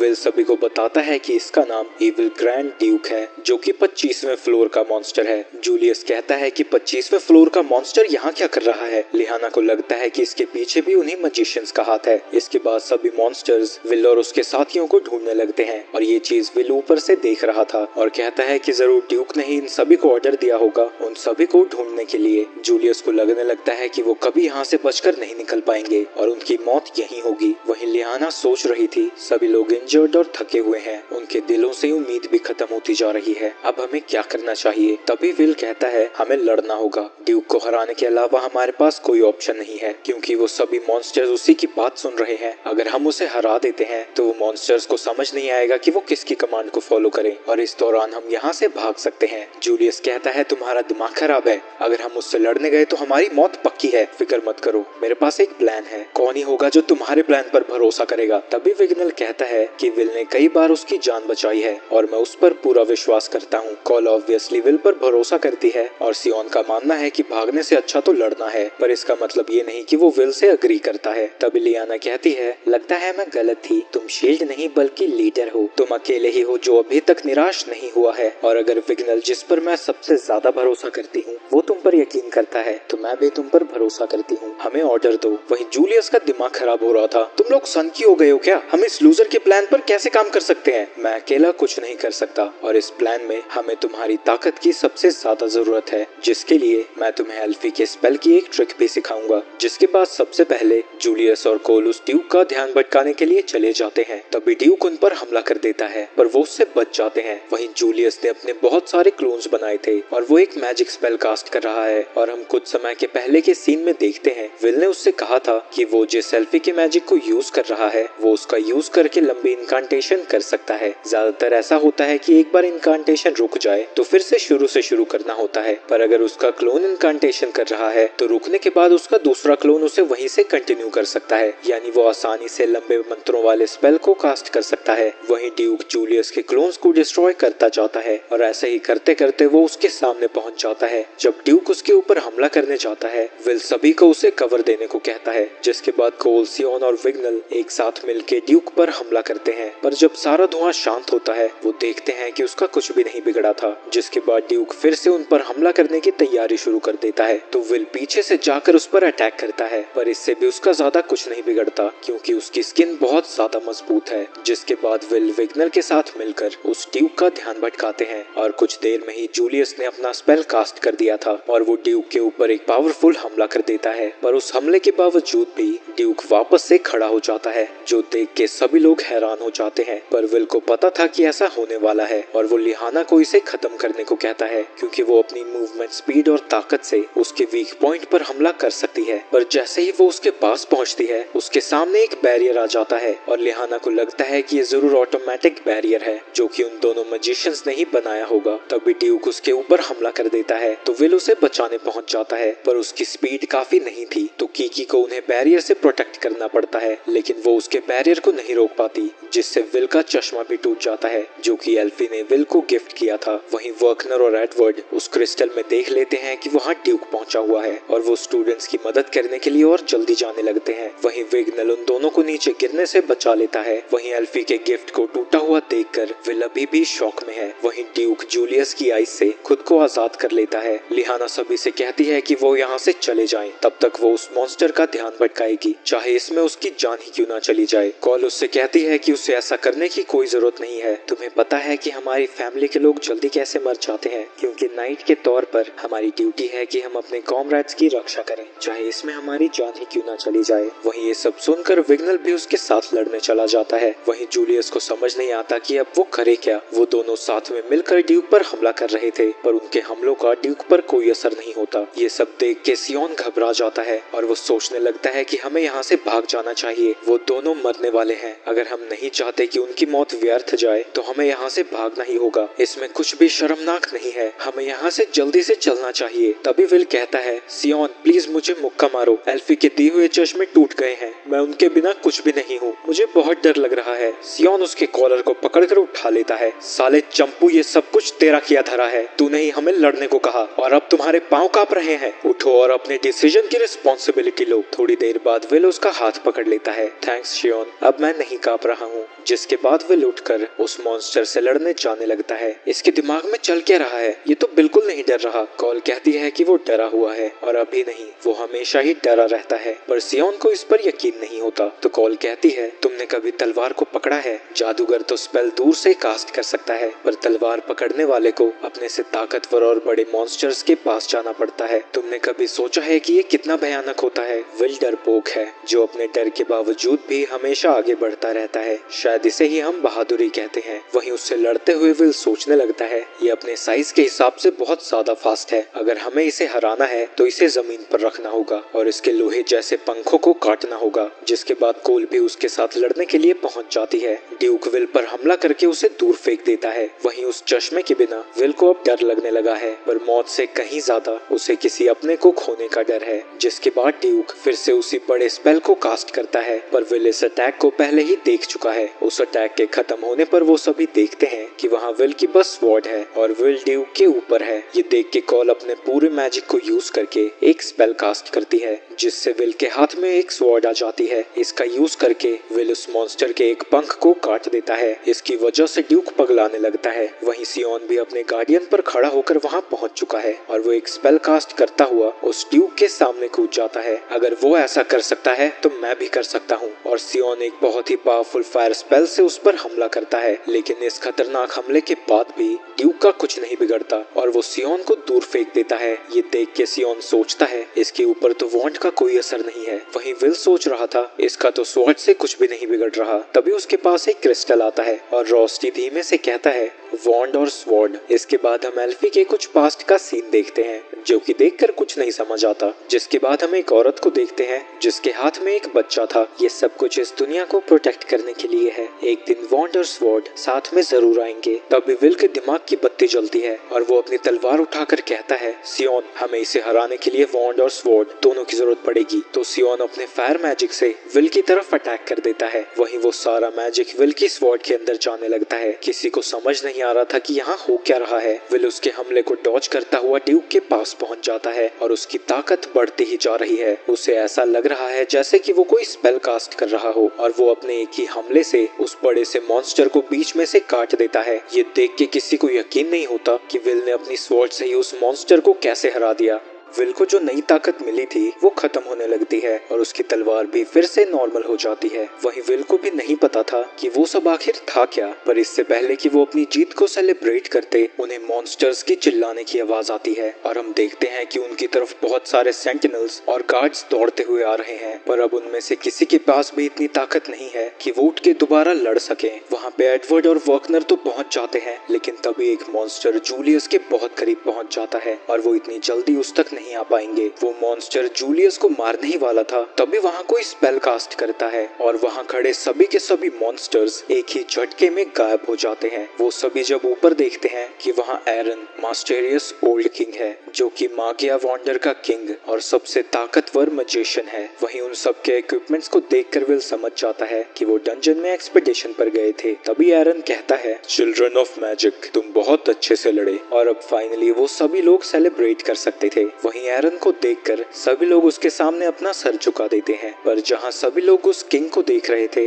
विल की नजर उसके बगल वाले बंदे पर थी। मैं सरप्राइज्ड हूँ, स्वॉर्ड अभी भी जिंदा है। तुम्हारा नाम क्या है? विल सेरफोर्ट। और तुम कौन हो? मैं हूँ फिन, सिर्फ फिन। जिसके बाद वो दोनों ही हाथ मिलाते हैं। वहीं दूसरी तरफ हम एटलस और उसके साथी को देखते हैं, जिन्हें की वो चीज मिल चुकी है जिसके लिए वो वहाँ आए थे। वहीं प्रैक्सिस के इंसिडेंट में टोटल 11 जाने गई थी और वो सभी के सभी प्रोफेसर्स थे। बचे हुए प्रोफेसर्स की वजह से किसी भी स्टूडेंट की जान नहीं गई। आई विटनेस की रिपोर्ट्स के हिसाब से उन सभी के वांटेड पोस्टर्स बना दिए गए, लेकिन अभी तक कोई भी क्लू नहीं मिला है। इसके बाद हम विल और बाकी सभी को रेस्ट करता हुआ देखते हैं, जहां वो सभी बात कर रहे थे कि आखिर वो अजीबोगरीब लोग थे कौन, और वो दुखी है क्योंकि उतने प्रोफेसर्स की जान चली गई। अगर ग्रेट मेज वहाँ नहीं आए होते तो पता नहीं हमारे साथ क्या होता, पर हम अभी भी जिंदा हैं। इतने खतरनाक अपोनेंट से लड़ने के बावजूद भी हम सही सलामत सलामत है और मैं अपनी नाइट की ड्यूटी पूरी करते हुए मरी भी नहीं। हमारी पार्टी सच में बहुत अच्छी थी और मैं एक नाइट के तौर पर तुम सभी का शुक्रिया अदा करती हूँ। वहाँ का माहौल सीरियस हो ही रहा था, तभी लिहाना के पेट से गुड़गुड़ की आवाज आती है तो कोल उसके पास सेब लेकर आती है और उसे खिलाने लगती है, पर वो इतना ज्यादा खाती है कि विल और बाकियों के लिए कोई सेब बचता ही नहीं। तुम आखिर कितना खाती हो, तुम तो पेटू निकली। लिहाना समझाने की कोशिश करती है कि क्योंकि उसकी मैजिक किसी तरह का है कि उसे ज्यादा एनर्जी की जरूरत पड़ती है, तो इसलिए भूख भी उसे ज्यादा लगती है। और वो सच कह रही है, लेकिन किसी को भी इसकी बात पर यकीन नहीं होता। और सियोन कहता है कि किसने सोचा था कि मिस परफेक्ट कैसी हरकतें करती होगी। और विल कहता है कि मैं भी बहुत ज्यादा ठूसता हूँ, पर मुझे लगता है कि लिहाना तो मुझसे भी ज्यादा खाती है। जिसके बाद कोल आखिरी सेब को भी छीलने लगती है। इसके बाद लिहाना विल को स्पेशली थैंक यू बोलती है क्योंकि वो सब उसी की वजह से जिंदा बचे थे। पर विल कहता है कि हमने साथ में मेहनत की, मैं अकेला तो कुछ भी नहीं कर पाता। वो सही कह रहा है, इस लूजर ने तो हमें मरवा ही दिया था। वो कहने लगा था कि वो डर गया है और लड़ नहीं सकता, कांप रहा है। ऊपर से उसने ऐसा प्लान बनाया था जो कि मुझ पर प्रेशर डालता है। पर इससे पहले कि वो और बड़बड़ कर सकता, कोल आकर उसके मुंह में सेब ठूस देती है और बेचारा जूलियस सांस भी नहीं ले पा रहा था। आगे सियोन विल से पूछता है, वो ताकत आखिर थी क्या जिसने कि मेरे स्पेल को ही खा लिया? सच में अगर तुम्हारे पास ऐसी ताकत थी तो तुम्हें हमें पहले बताना चाहिए था। उसकी वजह से तुमने हम सबको खतरे में डाला। तभी वहाँ की आकर उसके मुंह को नोचने लगती है और जूलियस की गिड़गिड़ाने के बावजूद भी वो नहीं रुकती। तभी विल बताता है कि वो भी इस ताकत के बारे में नहीं जानता। जब ये सब हुआ था वो उसका दिमाग पूरी तरह से ब्लैंक हो चुका था, तो उन्हें लगता है कि इसके बारे में उन्हें प्रोफेसर वर्कनर और बाकी सभी से पूछना चाहिए। आगे विल उस लड़के के बारे में पूछता है जो कि उससे मिलने आया था। अच्छा, तो तुम उस सपोर्टर की बात कर रहे हो, वो शायद फिन ट्राइब में से था। लिहाना आगे बताती है कि उसने अपनी फैमिली की किताबों में पढ़ा है कि फिन ट्राइब के पास जरा भी मैजिक नहीं है, पर उन्होंने कई जनरेशन से डंजन के बारे में बहुत ज्यादा नॉलेज इकट्ठा की है। और मेज क्वीन के समय से ही उन्होंने टावर के साथ एक कॉन्ट्रैक्ट बनाया कि वो डंजन एक्सप्लोरेशन में मदद करेंगे गाइड्स के तौर पर। कहा जाता है कि बिना उनकी मदद के डंजन के डीपर लेवल्स में नहीं जाया जा सकता। इसके बाद हम फिन को देखते हैं जो कि कॉलरॉन से मिलने आया है और उसके पूछने पर फिन बताता है कि वो 49th फ्लोर तक गए थे और वो उसके सामने एक तलवार रखता है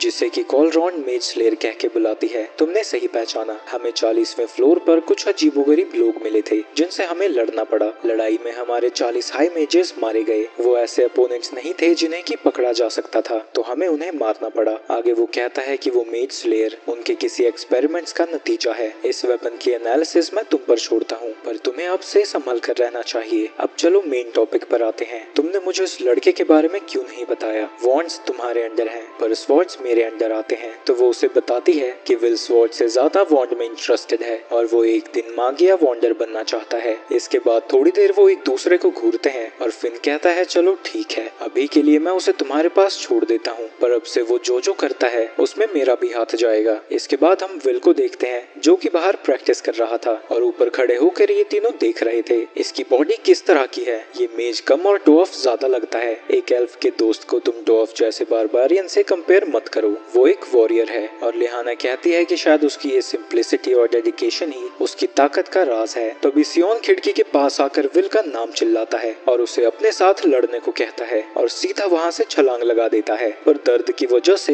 बेचारा कोल के सामने अपनी कूल सी एंट्री नहीं कर पाता। तो कोल उससे कहती है कि तुम क्या बकवास कर रहे हो, तुम्हारी हालत लड़ने जैसी बिल्कुल भी नहीं है। पर सियोन कहता है कि अगर वो मूव कर सकता है तो मैं भी कर सकता हूँ। और वो विल से कहता है कि तुमने कहा था ना कि ग्रैंड मैजिक फेस्टिवल के बाद हम प्रॉपर फाइट करेंगे, अपना प्रॉमिस पूरा करो और लड़ो मुझसे। जिसके बाद विल भी उससे लड़ने के लिए तैयार हो जाता है और वो लड़ाई करते जाते हैं जहाँ की विल बस उसके हमलों को डॉज कर रहा था। वहीं उनकी लड़ाई को एडवर्ड खिड़की से देख रहे थे। तभी वहाँ पर वर्कनर आ जाता है और जैसे ही वो खिड़की से बाहर देखता है उसे देखकर वो सभी डर कर वहाँ से भाग जाते हैं। इसके बाद हम 2 महीने बाद का सीन देखते हैं जहाँ की 6th ईयर के स्टूडेंट्स का फाइनल एग्जाम चल रहा है कि जल्द ही वो उससे मिल पाएगा। तो सीजन 1 यहीं खत्म हो जाता है। सीजन 2 की अभी कोई रिलीज डेट नहीं है, पर उसके आते ही मैं उसे अपलोड कर दूंगा। तो सब्सक्राइब करना मत भूलना और वीडियो अच्छी लगी हो तो लाइक भी कर ही देना।